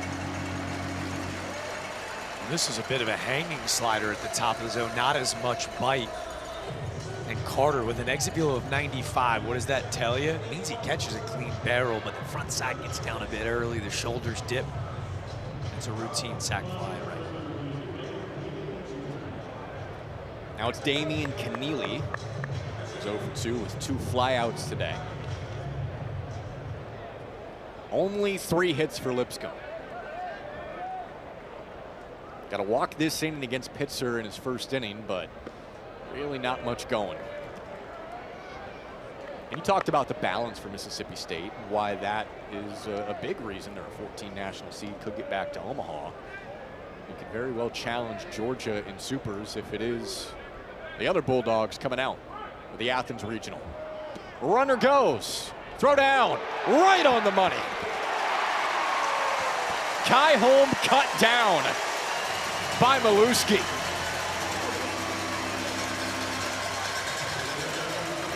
This was a bazooka. He's got a cannon cotton. He gets a great jump. Holmes reads it off the mound, but Maluski right on the money.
Welcome back to the NCAA Baseball Regionals presented by Capital One. Warm day in Starkville, Mississippi State, facing Lipscomb in our first game of the weekend. We stretch in the 7th, top of the order up for Mississippi State. And Garrick Fry is behind by a strike against Genus, who's still out there for the 7th. Yeah, this is your southpaw. This is your savvy vet. You let him go as long as he wants to go, especially when you look at how they've built him up throughout the year. And he's handled adversity well today. He gives up those 3 in the 4th. Feels like the floodgates really could open at that point. Holds him to 3, helped out by a great defensive play from Miles in center. Parker starts with a solo shot last inning. Holds Mississippi State to 1. His team's still within striking distance, down 4. That's out on 0-2 to Garrick Fry. I think what's really fun about the career of Alexander Genus, wherever he was, started his career at Nicholls State, was at Nova Southeastern a year ago. He's won everywhere he's gone. That runs in, and a hit by pitch to start. And that's where you see that front side fly a bit open, catches him off the elbow guard. Garrick Fry, quiet confidence, so gritty, he ain't moving out of the way. That's literally what Brian O'Connor told us this week. If there's a pitch inside, this dude will not move. See the reaction from the boys, too. Even Justin Parker, pitching coach, is fired up. They showed more emotion there than even after the homer. Yeah, that almost hit Ace Reese.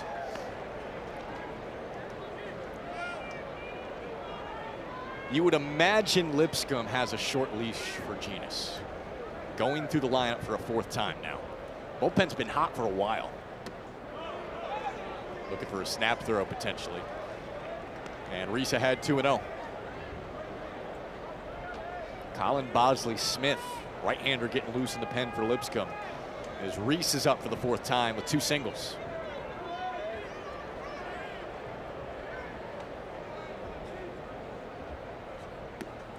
Inside again. Some of the command for Genus has faded here over the last few innings. Yeah, laboring a little bit, maybe overthrowing a tad. Know that he loves to work with pace, but maybe needs to slow the moment down a bit. On the inner corner. Throw leaks away for a moment with the backup from Pippinger.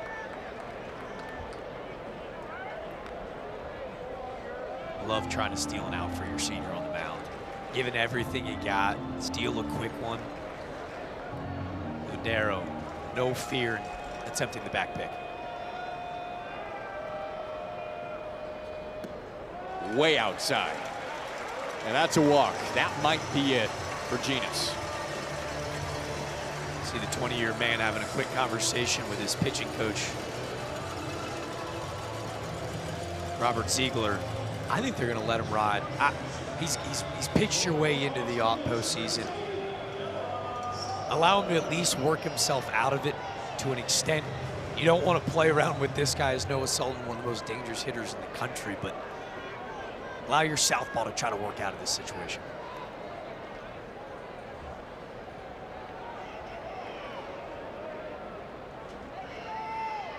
Time called. Will we see Jeff Forehand pop out here? Right-hander at the plate.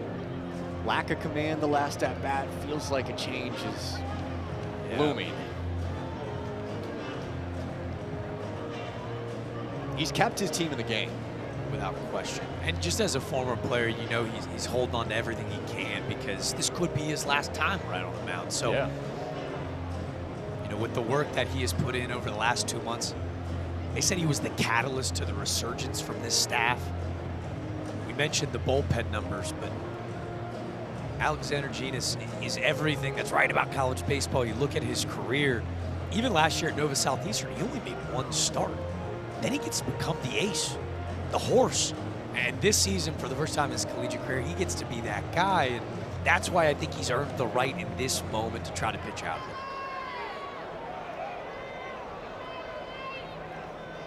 Odds stacked against him with Noah Sullivan at the plate. Mississippi State's batting average leader.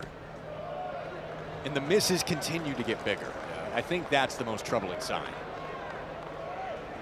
It just looks a little bit more sped up. I understand he loves working with pace, but just even in his mechanics, he's flying down the mound a little bit too quickly. And just that one pitch, maybe the tell at the table for Coach Forehand to go get him. He's seen enough.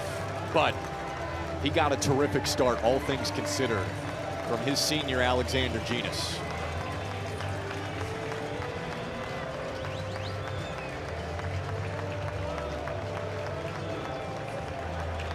Skipper gets it. The emotion of the moment, laid it all on the line for the Bisons this year, and they'll wait for the fireman to look to get him out of the jam. Nicholls State to Nova Southeastern in D2. Not the greatest numbers in the world. To pitch on this stage that well, a fine, perhaps final performance for Alexander Genus. Round of applause from the fans. Into the bullpen goes Lipscomb.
Alexander Genis, a well-deserved round of applause, not just from the Lipscomb faithful, the entire stadium, the Mississippi State fans appreciating what he did for the Bisons on the mound today.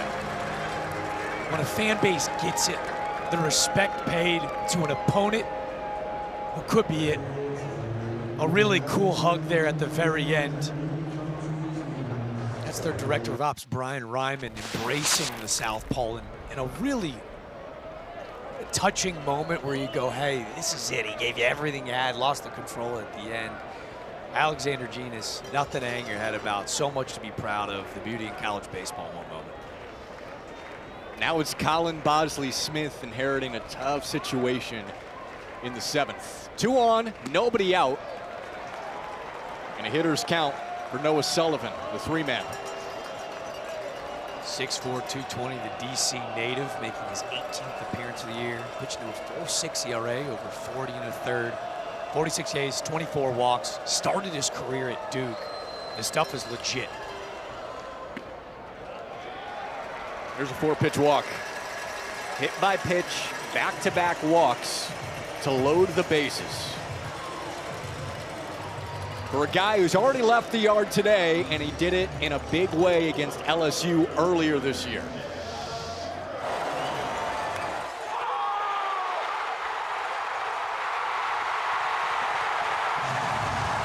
Brian O'Connor said that's the loudest he's ever heard a college baseball stadium. To tie the game in the 7th was sweet for Mississippi State. And here's Parker with the bases juiced in regionals. You consider the environment. Mississippi State was down 7 in that game against LSU. They come storming back. It says a lot about the moxie of Jacob Parker, who feels like he revels when the lights are shining brightest. His twin brother JoJo is a stud, 8th overall pick by the Blue Jays. Jacob Parker chooses the college route to play in moments like this. 2-0. All right, you've seen 6 straight balls out of the pen from Bosley Smith with the bases loaded. Take situation here.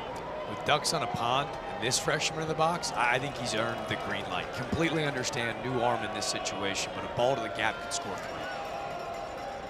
Swinging away, got that pitch and just missed it. He hit 315 on the year with 13 pumps, Jack. He hit 318 with 7 in SEC play. Like, the moment is never too big for Jill, still just a teenager. And I think in this regional setting, looking to blow the roof off this place, that's why he's earned the right 2-0 to let it eat. That's out.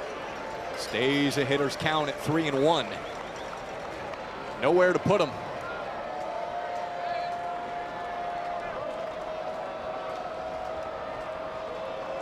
Already 6 home runs in the month of May for Jacob Parker. 3-1 count and the bases loaded. Fouls it straight backwards. Barely missing. 93-mile-per-hour heater at the top of the zone. Parker maybe chases a bit. That baseball looked like a beach ball. Bosley Smith, fastball, slider, changeup mix. Trust the off-speed here? I don't know. Do you go right on left changeup in this position? He's liked it in the past. To me, there's nowhere to put him. This has got to be a well-executed heater on the inside. Oh, man, that barely missed. Easily could have been called a strike. But it's an RBI walk for Jacob Parker. His 3rd RBI of the day.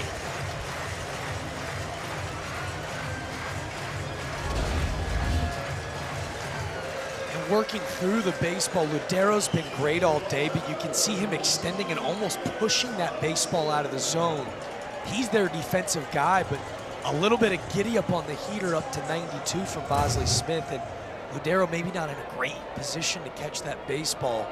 Loses his spot and give up another run. Infield's in for Lipscomb, down 5. Still nobody out. That's a strike. Vitas Valencius, his last time up, he had a rocket off the wall in center.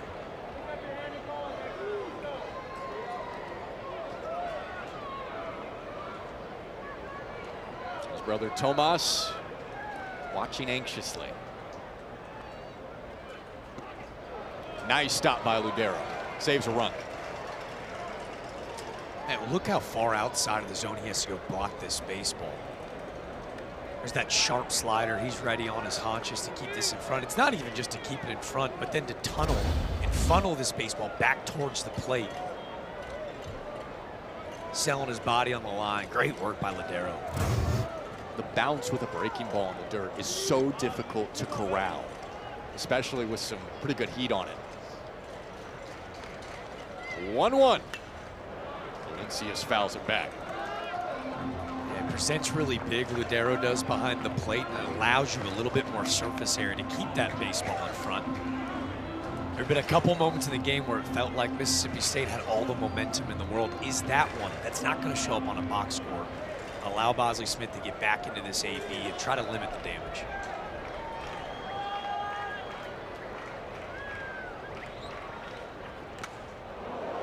Ooh.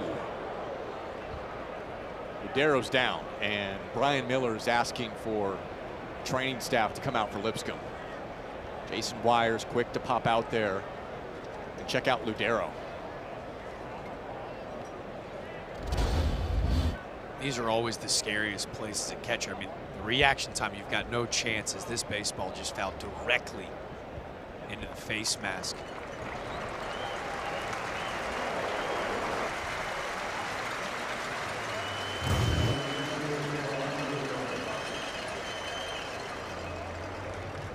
So Jake Hopcroft, the athletic trainer for Lipscomb, out tending to Ludero. Gritty kid behind the plate. You know he's fighting to stay in this game. Well, and you think in that situation, a foul tip to what Kevin Maluski went through back after concussion protocol after a foul tip. These catchers are warriors, man. It's been a long season behind the plate. Underclassman who really had to fight for this job. Like, he did not win this job out of the gates. His relationship with this pitching staff, Coach Ziegler had talked about with his arms in particular. Felt like maybe that was a turning point, having some guys throw to certain backstops. They're young behind the dish, and he does not handle himself like an underclassman. Not at all. Fans giving a round of applause as Ludero's going to stay in the game. Brock Bedingfield, you mentioned the young catching core, a freshman who's rotated in, but it's Ludero still out there. Still 1-2 on Valencius with the bases loaded and the infield in. Nobody out. Foul.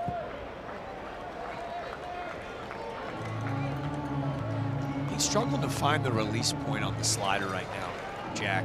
You buried the one, or it's high and inside. So he's looking to find a pitch on the outer third, snap one off, hunting a swing and miss, or even a potential double play ball with Lipscomb's infield in.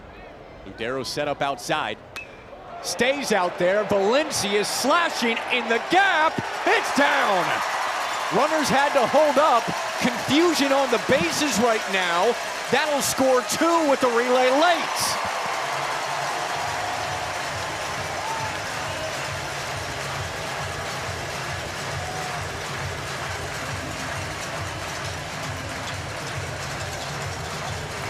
Had a chance for 3 if Parker didn't hold up, but it's still a 2 RBI extra base hit to blow this thing open at the dude.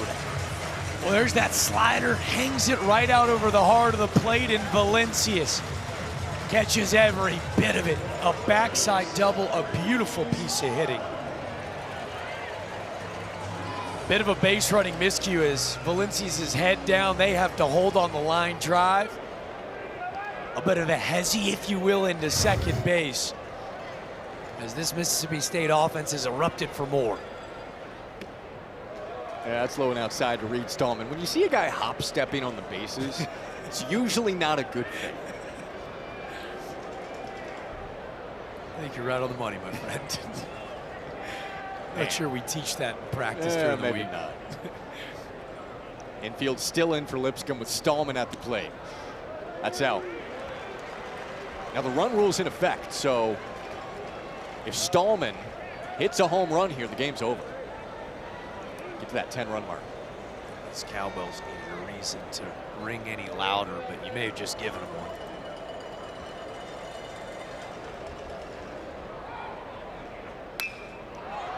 And Stallman will sky it to left. Thomas in, no tag. Correction, my mind's in regular season mode still. No run rule in the postseason. Anything can happen. Just look at the college baseball scoreboard today. Already an upset just right down the road. How about Little Rock, the darlings of the college baseball space a year ago, beating number 9 seed, host Southern Miss. They went 7-4, but the action doesn't stop there. Milwaukee leads 12-7 over Auburn. That would be as shocking as we've had in a very long time. They were up 10-0. First pitch strike to Ryder Woodson. Insanity, man. The star power in our sport, the game has never been in a better place, growing year after year. But I think what's so beautiful about this tournament is the parity is always so real. Those 4 seeds can go on a run just with the right dude on the mound. That is smashed foul left side by Ryder Woodson. That's why you look at this game on paper. Look, Mississippi State beat Lipscomb by 26 the last time they were here. You're thinking, man, this could be another tough day. They're up 7-0. They're having a great game, but you just don't know. The pitching situations, teams get hot. Weird things happen in regionals.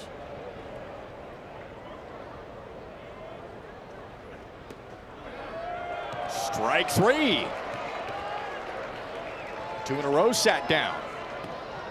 That's the best slider we've seen from Bosley Smith so far. He's finally found that release point. He throws it for a strike all year. He just kind of struggled out the gates coming out of the pen, making his 21st appearance. That was his best pitch today for a much-needed backwards kick. Kevin Milewski drew the error at shortstop last inning. Parker and Valencius on the bases. That misses low and in. Mississippi State trying to advance to the winner's bracket, face the winner of Louisiana and Cincinnati to follow this one in Starkville. 1-1. Peter at the top of the zone for Bosley Smith. Milewski draws a big swing and a miss. When he looks to improve his numbers at the plate, it'll be that whiff rate, especially on the end zone heater. Too good of a hitter to miss those fastballs at the top of the zone. Cracks it out to left center field. That'll score 2 runs. Hard contact continues to pour in Starkville for the Bulldogs. 9-0. Kevin Milewski said, message received. That's his 3rd AB today with an exit velo over 100 miles per hour. This 103 pummeled out to left center field. And with 2 strikes, nonetheless, we've seen him choke up big. The swing stays short. Peppered out to left center, and now a 9-run lead for the host.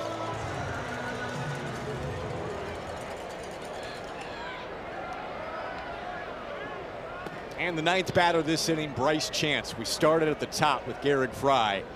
And Mississippi State with 5 runs so far to blow this thing wide open. We've seen all phases for Mississippi State today. Pitching fantastic. Some of the small ball, the power game of the offensive side. Good defense as well. Chance to right field. Tailing just shy of the track. 5 runs for the Dogs in the 7th.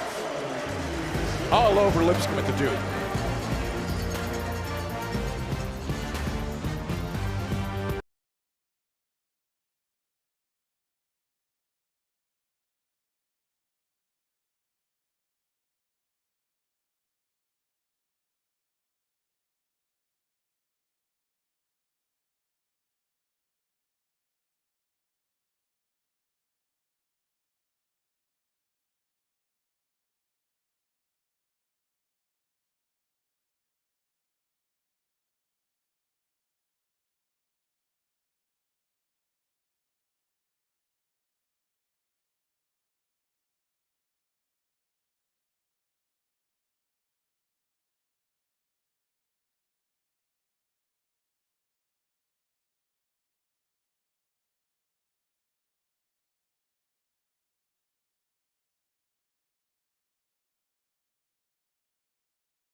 We're having a ball. Here's the dude.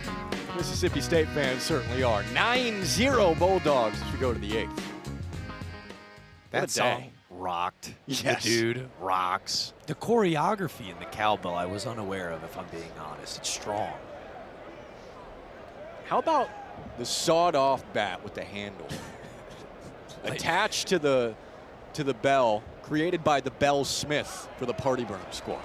I didn't know a Bell Smith existed. We'll do today. In this ballpark, yeah. I could see some bat tape, maybe some pine tar on that cowbell. Though. Get it real authentic. Yeah. Damian Keneally leading off against Tyler Pitzer. Oh, okay. That's almost a full bat. And that bat's got some character. It's giving fungo vibes to me, but all in nonetheless. That's a strike. It feels like those just age well. The older the bat is attached to the bell, the cooler it gets. I'm interested. We've got to go get our hands on one at some point this weekend. They sell them in the building, right? That's a good question. Runs inside on Keneally. 2-2 with Pitzer on the mound. 9-0 Mississippi State, top 8.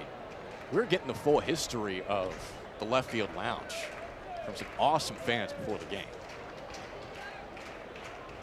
3-2. Foul. Love so much that it's a grandfathered in system. You can't just buy your way into a lounge. These fans, not only so passionate, but so dedicated over what spanned out close to 6 decades since they've started doing this for ball games here in Starkville.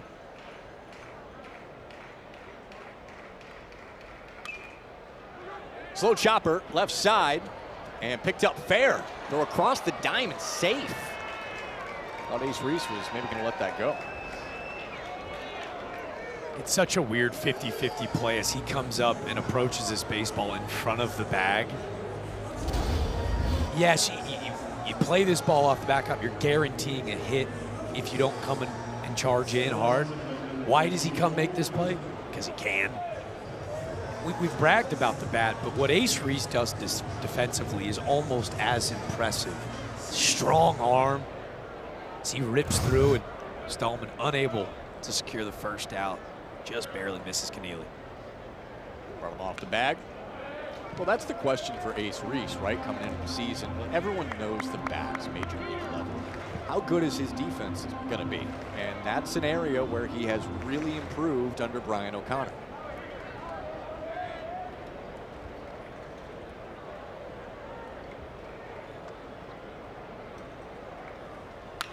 Cole Pippinger charges it left center field, but Valencia scampers underneath.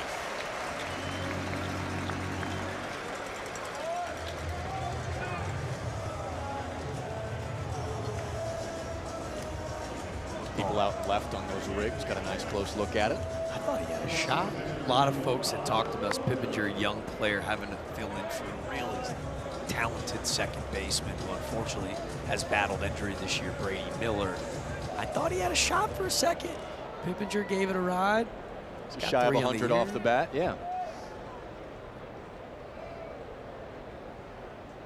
Bottom of the order, another hard hit ball by Ludero, and it tails right into the glove of Jacob Parker. 9-0 Mississippi State, top of the 8th. And ESPN's the home for the NCAA College Baseball Regionals for around-the-clock multi-game coverage. Scan the QR code below. ESPN Plus subscribers can access expanded coverage with Squeeze Play. Got you covered all across regionals. It is universally one of the best things that ESPN does. And in my bias, of course, do I have my alerts on ready for it? Of course. Chris Budden, Chris Berg, Mike Rooney, Shake, that group that they get to put together, they make magic every season this time of the year, but how they're able to study and prep and do their homework to tell the best stories college baseball has to offer, best in the business. Phenomenal. Top of the order here with Hudson Miles and 2 gone. There's so much work from our crew across the board at ESPN that goes into this weekend. We just love it because this weekend is the best. Stays away from Miles. I mean, the sport has exploded. That's what we led off with, right? There's so much attention, more than ever before, on college baseball. And coverage continues to expand across the board. On the road to Omaha. 1-2. Wave and a miss. That ends the inning. Shutout preserved through 8. Mississippi State up 9-0.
How do we get our hands on one of those gloves? The giant pink mitt. You're going to see a lot of crazy things from this crowd in Starkville over the weekend. So that was an SEC tournament bid. Okay. Hoover passed out like 1 million of those. There was just short of 10,000 12-year-olds with that glove. Talk about the importance of starting well in a regional. 93% of regional winners won their opening game, and still a pretty high percentage starting 2-0. It's the most unique NCAA postseason that sports have to offer. It's easier to win a super than it is a regional. For an audience that's just kind of tuning in and getting familiar with the college baseball world, a super regional, it's best 2 of 3. They play those quite literally all season long. Yeah. But this format with this many games packed into this tenure, when we talked to Coach O'Connor this week, he goes, hey, you know, not sure what stacking rotation looks like, but I do know, and you hear a lot of coaches say this, we're here to win the regional. We're not here just to win Friday night. So if you change up your rotation and you have Duke Stone as your first guy, that's a pretty big luxury to have. Quote unquote, throwing off must feel really nice when your Sunday guy's 93 to 94 and punches out 10. Hammered, foul. Hugging that narrow path down the right field line. Real estate's expensive down the right field side here in Dutyville. But yeah, you have McPherson and Valinkas waiting to start the rest of the weekend. Your top 2 guys from the regular season. They completely changed the outlook of who they are, in my opinion.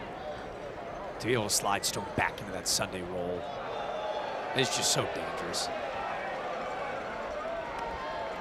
Fans letting Boston Smith hear it after that slipped.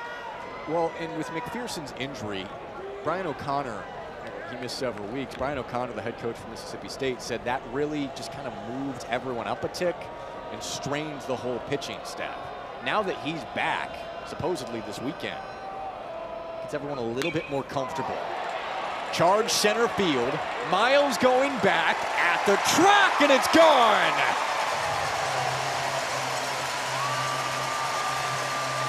Garrett Fry cooks one to straightaway center.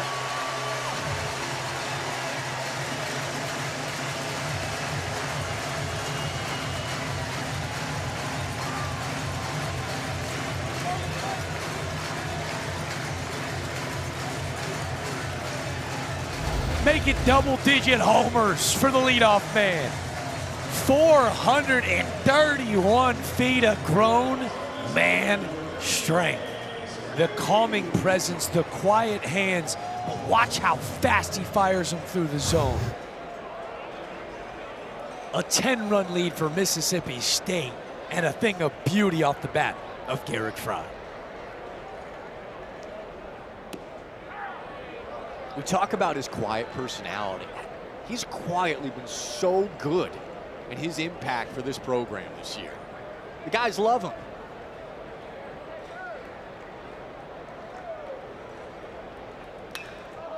Reese wants in on the front. Charging right field.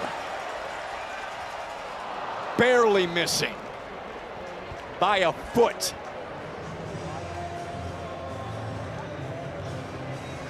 What could be the potential Gold Glove center fielder in the shadows of the wall out in right center? Pulls in out number one. There was no pulling back that dude's swing. I mean, that is real juice to center field. 430. Still, by the way, no smiles. Locked in. This is a business trip. What do you say? Well, that's what his teammates loved about him. He's always the same guy. That's just how he is, Garrett Fry. Mace Reese missing back-to-back by a couple of feet. And with Sullivan up now.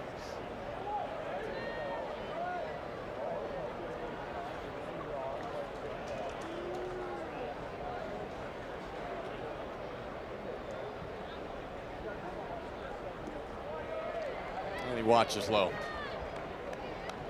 The mustaches have gotten quite popular with Noah Sullivan over the last couple of years. Oh, this is a family deal. Phone check, wallet check, stash on a straw? Question mark? Nah, that family's locked and loaded. What do you say? It's part of the essentials when you come to the ballpark. Check your pockets for it. I love you asked him yesterday. He's one of the best hitters in the country, and I was on the edge of my seat for it. You asked him, hey, how long does it take to get that stash game ready? He said only 5 minutes, but when you think about that, that's actually kind of a long time. Yeah. He said he was going to add a little extra curl for Regions. Oh, he got around on that one. Sent it up to Oxford. You see Ladero laughing with him behind the plate? I'm not sure I've seen a baseball exit a ballpark that quickly in that direction. Yeah, I'm thinking of the angle here. It's like a 30-degree angle to his left. Geometry was not kind to me. Roughest 2 years of school I ever had. Okay, I'll put it this way. Very sharp left. Now we're talking. I mean, that ball, absolutely. Actually looked like my tee shot off of one. Oh. That's a more readable angle for there you go, yeah. Jack DeLongchamp. I'm a slice guy. I'm going sharp right. That plays in this ballpark? Yeah. Oh, yes. So good. How do we get our hands on one of those? It won't be hard. Probably just got to go down and ask someone. Okay. Hard off the bat with 2 hops. Bobble home in time.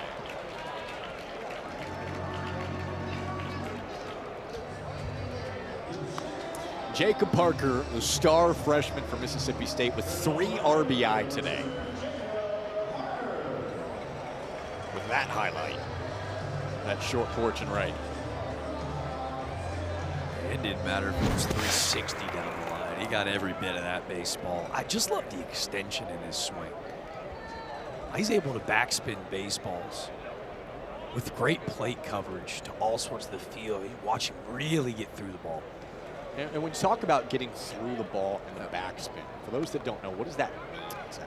Felt like in the age of baseball, like everyone talked about like dropping the shoulder, catching the bottom half of the baseball. For me, when you watch him get through, the hands stay quiet. There's not a lot of moving pieces, but that big high finish is what's generating that backspin on the baseball. And instead of those duck farts down the line or little bloopers into the gaps, he's driving the baseball with force to all parts of the field. And what I mean by plate coverage, he's catching baseballs 2-3 pitches out of the zone and still able to drive with force.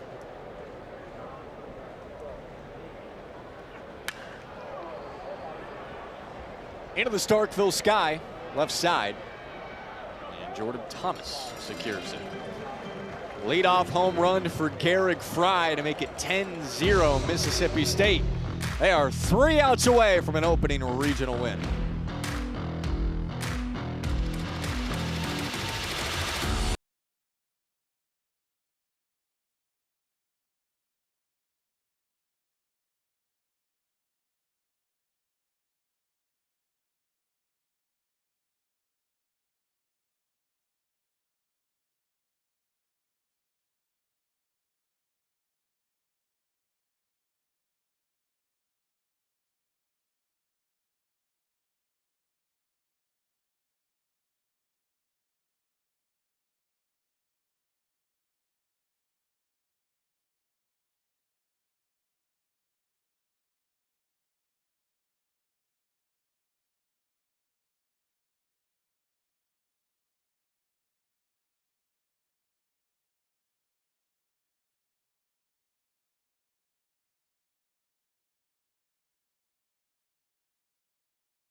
On to the 9th inning, time now for the Capital One rewarding performance. Duke Stone with a bunch of punch-outs today. Not one, not two. I'm not going to do it, I swear. How about 10? To me, in my opinion, he has saved his best career outing as a Mississippi State Bulldog for postseason play. 6 scoreless innings, 10 punchies, no walks. Had all 4 pitches dialed in from inning number 1. He gives them length. He gives them absolute depth on the mound. Duke Stone delivers here in Starkville. He looks like a Duke, doesn't he? Just such a big league name, Jack. Oh, yeah. And baseball pitcher name. Jack Cute. Jack Gleason now on the mound for the Bulldogs.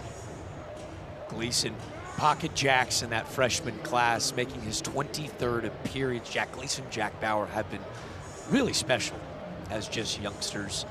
Across 25 and a third. Gleason will command a fastball slider mix. He throws that heater 75% of the time. A lot of trust, whippy arm action, gets on hitters late. Another stud in that freshman class. Aiden Teal enters center field now for Bryce Chance. Virginia transfer coming in with Brian O'Connor this year. And a chopper to the left side off the bat. Keaton Mahan. 2 outs left for Lipscomb.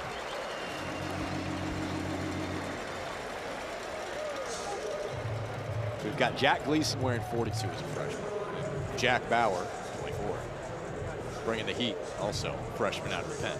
Got a weird feeling over the next couple of years. A lot of 2-4, 4-2 are going to be running around in this ballpark as fans. It's a lively arm. Like, the stuff is real. It's late in the zone. He'll have to develop a second, potentially third pitch if he wants to continue to be a dude that can go 2-3 innings of work, but they've used him in the back end. They've used him as a setup guy. Between he and Bauer, that next step, that maturity level between 4-2 and 2-4 will be that secondary third off-speed pitch. And Pruitt fouls it off. But you can see what Brian O'Connor is building here. The talent they have waiting, all the underclassmen that have contributed to Mississippi State this year. They have a chance to make Omaha this year, and that's kind of the expectation when he's the head coach with what he did at Virginia. National champs in 2015 with the Cavaliers. And it's not like things fizzled out at the end for him at Virginia. He felt like it was time to make a change. But he went to Omaha 3 times over the last 5 seasons.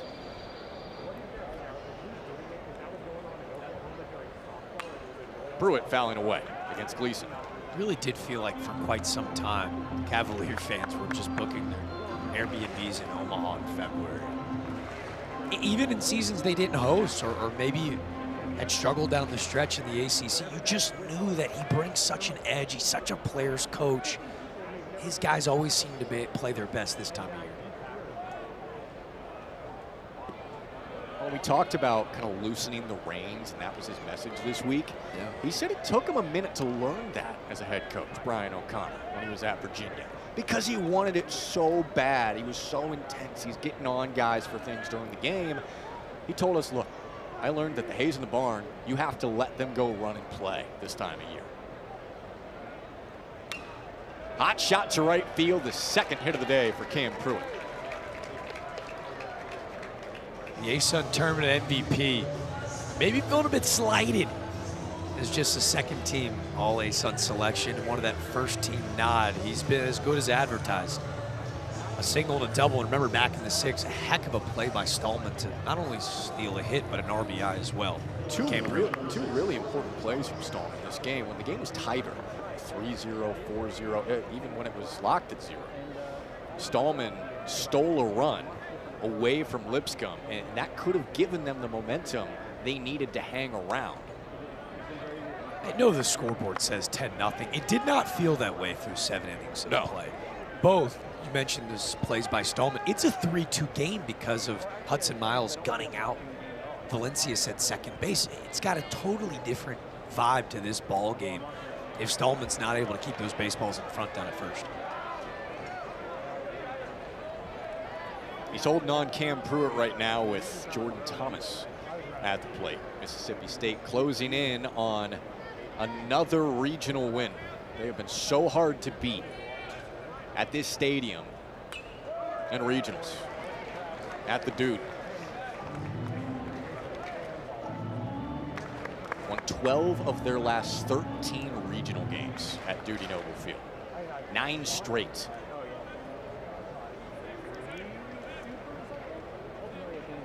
They've taken the last 4 regionals overall here as well. 3-1. These fans, so hospitable, the energy palpable. I'm fascinated to see what it looks like tonight between Cincinnati and Louisiana. They'll hang around. 2 very similar styles of play. These fans are going to get their scouting report in, I'm telling you folks. That's outside. Got a walk here from Gleason and back-to-back reach for Lipscomb. Not to mention Louisiana's fans travel really well. Raging Cajuns are going to be fired up. We're raging, some might say. Yeah. The season Cincinnati's had, right? Back-to-back regionals. Jordan Bishel's team. Those are 2 teams stylistically that could cause some problems for Mississippi State tomorrow. Without question. And we'll dive into it later this evening, but they're prepped for a Mississippi State team. Jordan Bishel in his 3rd year at the helm at Cincy. They will not be worrisome of this moment. Now, I think those 2 teams tonight can really beat each other up because Louisiana 2 weeks ago, Matt Deggs told us, I didn't have the nerve to tell my boys, like, season's probably over, Joe. They didn't think they'd be here. They almost weren't. And they go on this magical run in the Sun Belt tournament, play for the Sun Belt championship, and you can see why. They know exactly who they are. Live and die by the identity. You're going to see a ton of running, a ton of small ball. Go ahead and highlight that bottom number. Cincinnati's a bit more than just that. They have a physical team. First pitch strike to Kai Holm. You and I laughed at each other during practice yesterday. Cincinnati walked out. I was like, all right, football stadium's over there, guys. I'm not sure if you got like a scrimmage rolling with the Starkville football team, but wrong spot. Derek Pitts, he's a running back. Second strike to Holm. Quentin Coates is a beast as well for the Bearcats. 28 homers for him. We'll get to watch Coates and Pitts. The Bearcats take on the Raging Cajuns. Really good pitching staff for them in our second game today. Also on ESPN+. And foul from Holm, staying 0-2. Still 1 out, first and second.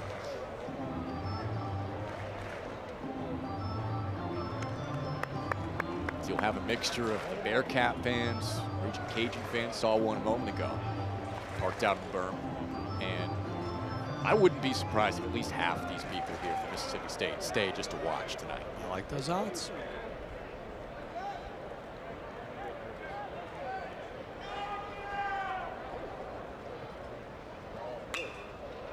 Home to right. And Parker under it. And Lipscomb's down to its final out.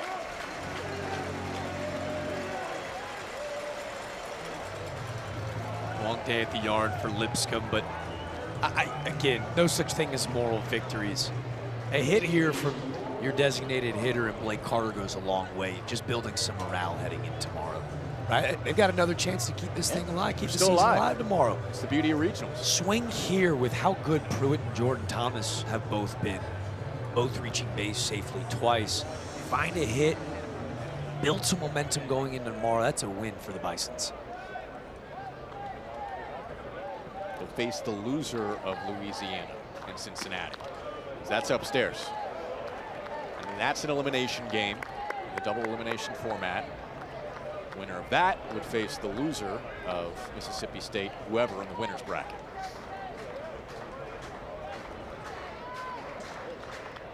One out to Carter is a strike from Gleason.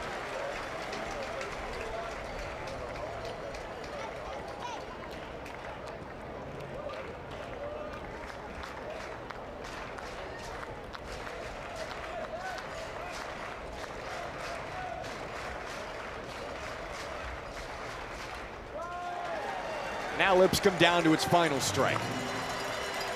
Alexander Genius pitched very well today. Just too much late for the offense from Mississippi State. And dominant performances on the mound.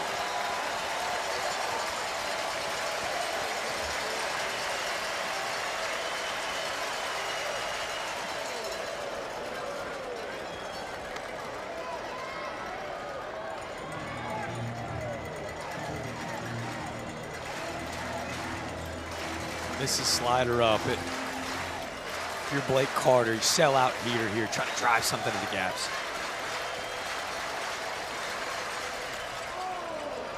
Swinging at the heat, fouling back. You sell out fastball. Because of that almost high three-quarter arm slot for Jack Gleason, so much arm side run buries in on the hands of Carter.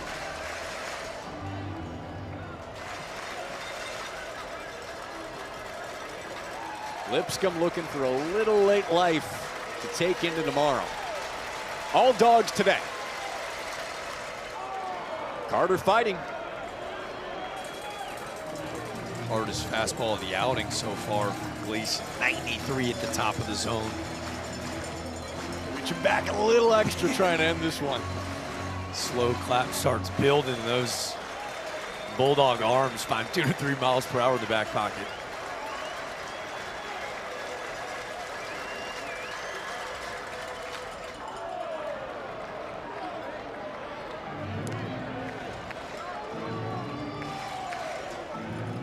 Love this at bat from Carter. So indicative of who this Lipscomb club has been all year, right? Not the flashiest of numbers, but there is no fold in their game. Continuing to fight down to the very last pitch. 2-2. Outside, fans wanted it. It's full count now.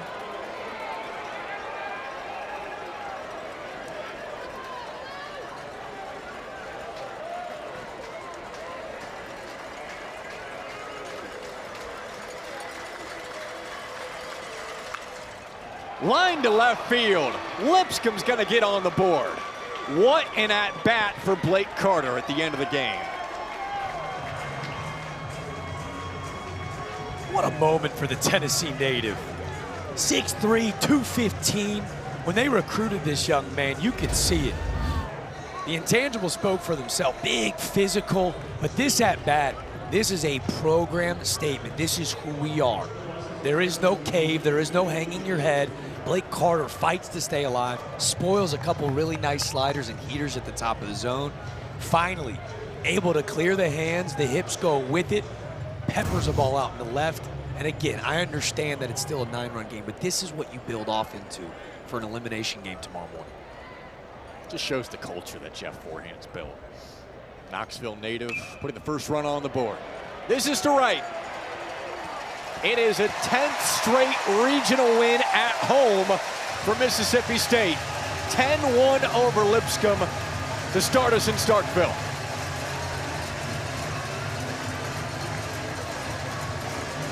All three phases pristine for Mississippi State, but Duke Stone set the tone at the top of this ball game.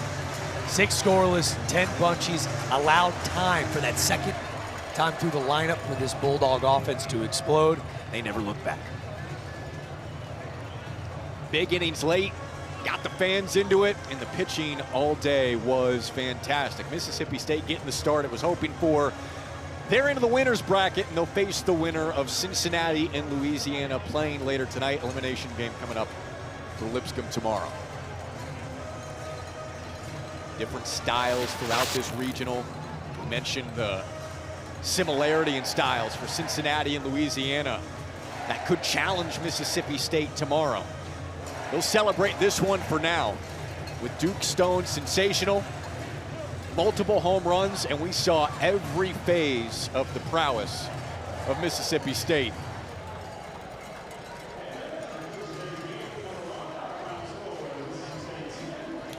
I'll tell you what, Jack, of all the names and faces that we bragged upon today, who could be the X factor for this team offensively? Maybe Vitas Valencius. His first bunt for a hit gets him going in that raucous 4th inning. He came in today with just 1 double in the season. He had 2, and they were rocketed off the bat. 1 to dead center, 1 to right center. To me, who they present offensively, there's this beautiful blend of bat to ball and power. When they can get him going, the graduate senior, the offense becomes very multifaceted. He came in hot over the last couple of weeks. 11 for his last 29. You said it. He was hitting the ball very hard today, and he could take this lineup to another level. We talk about McPherson coming back, taking the pitching staff to another level. Could very well click at the right time for Mississippi State. What's funny, you look at what he did in Hoover, the first player in the history of the SEC tournament. Yeah. Think about all the names that homered twice in the same inning. Same inning. Power's real, man. And could see his brother Tomas take the mound for game 2 tomorrow. We got the assignment. I got goosebumps thinking about to see that guy pitch in this building. Oh, man. And he's been a top 5 arm across the country, in my opinion, this season. Say pedigree a lot with these arms. So polished, 3 real pitches. Could be another potential future big leaguer that played in these hallowed grounds. Excited to see how he handles this moment, because to your point, it's going to be really unique. But the guy today was up for the task. Yeah, Duke Stone certainly was. Again, throwing it off with this guy, talk about a luxury.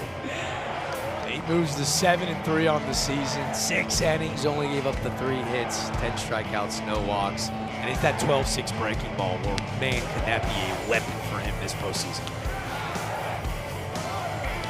Just 2 strikeouts shy of his career high of 12.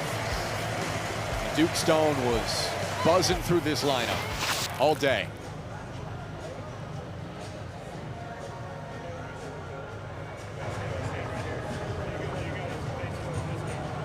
He's about to hop on with us. Mississippi State only using 3 pitchers today, set up well for the rest of the weekend. And here's Duke. Duke Stone joining us. Great game today. 10 strikeouts over 6 innings. Duke, you threw a lot of your breaking balls and off speed early. When did you establish a feel for that pitch? Yeah, that was just my main goal going into like playing catch before the game. Just landing off speed, slider, curveball for strikes. So just kind of went out there with main goal for me today. Just get ahead with the slider, curveball, and let everything play off of it.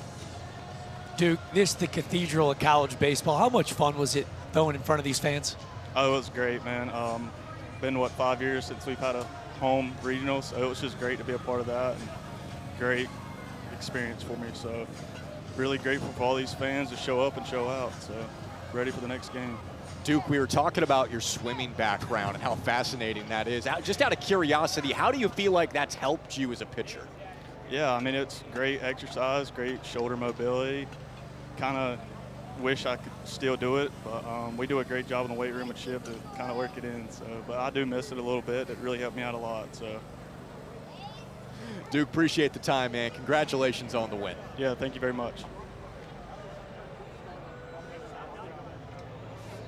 How good was he today? Oh, nails. Well, Mississippi State showed just about everything. Opening win, 10-1 over Lipscomb in the first of our regional.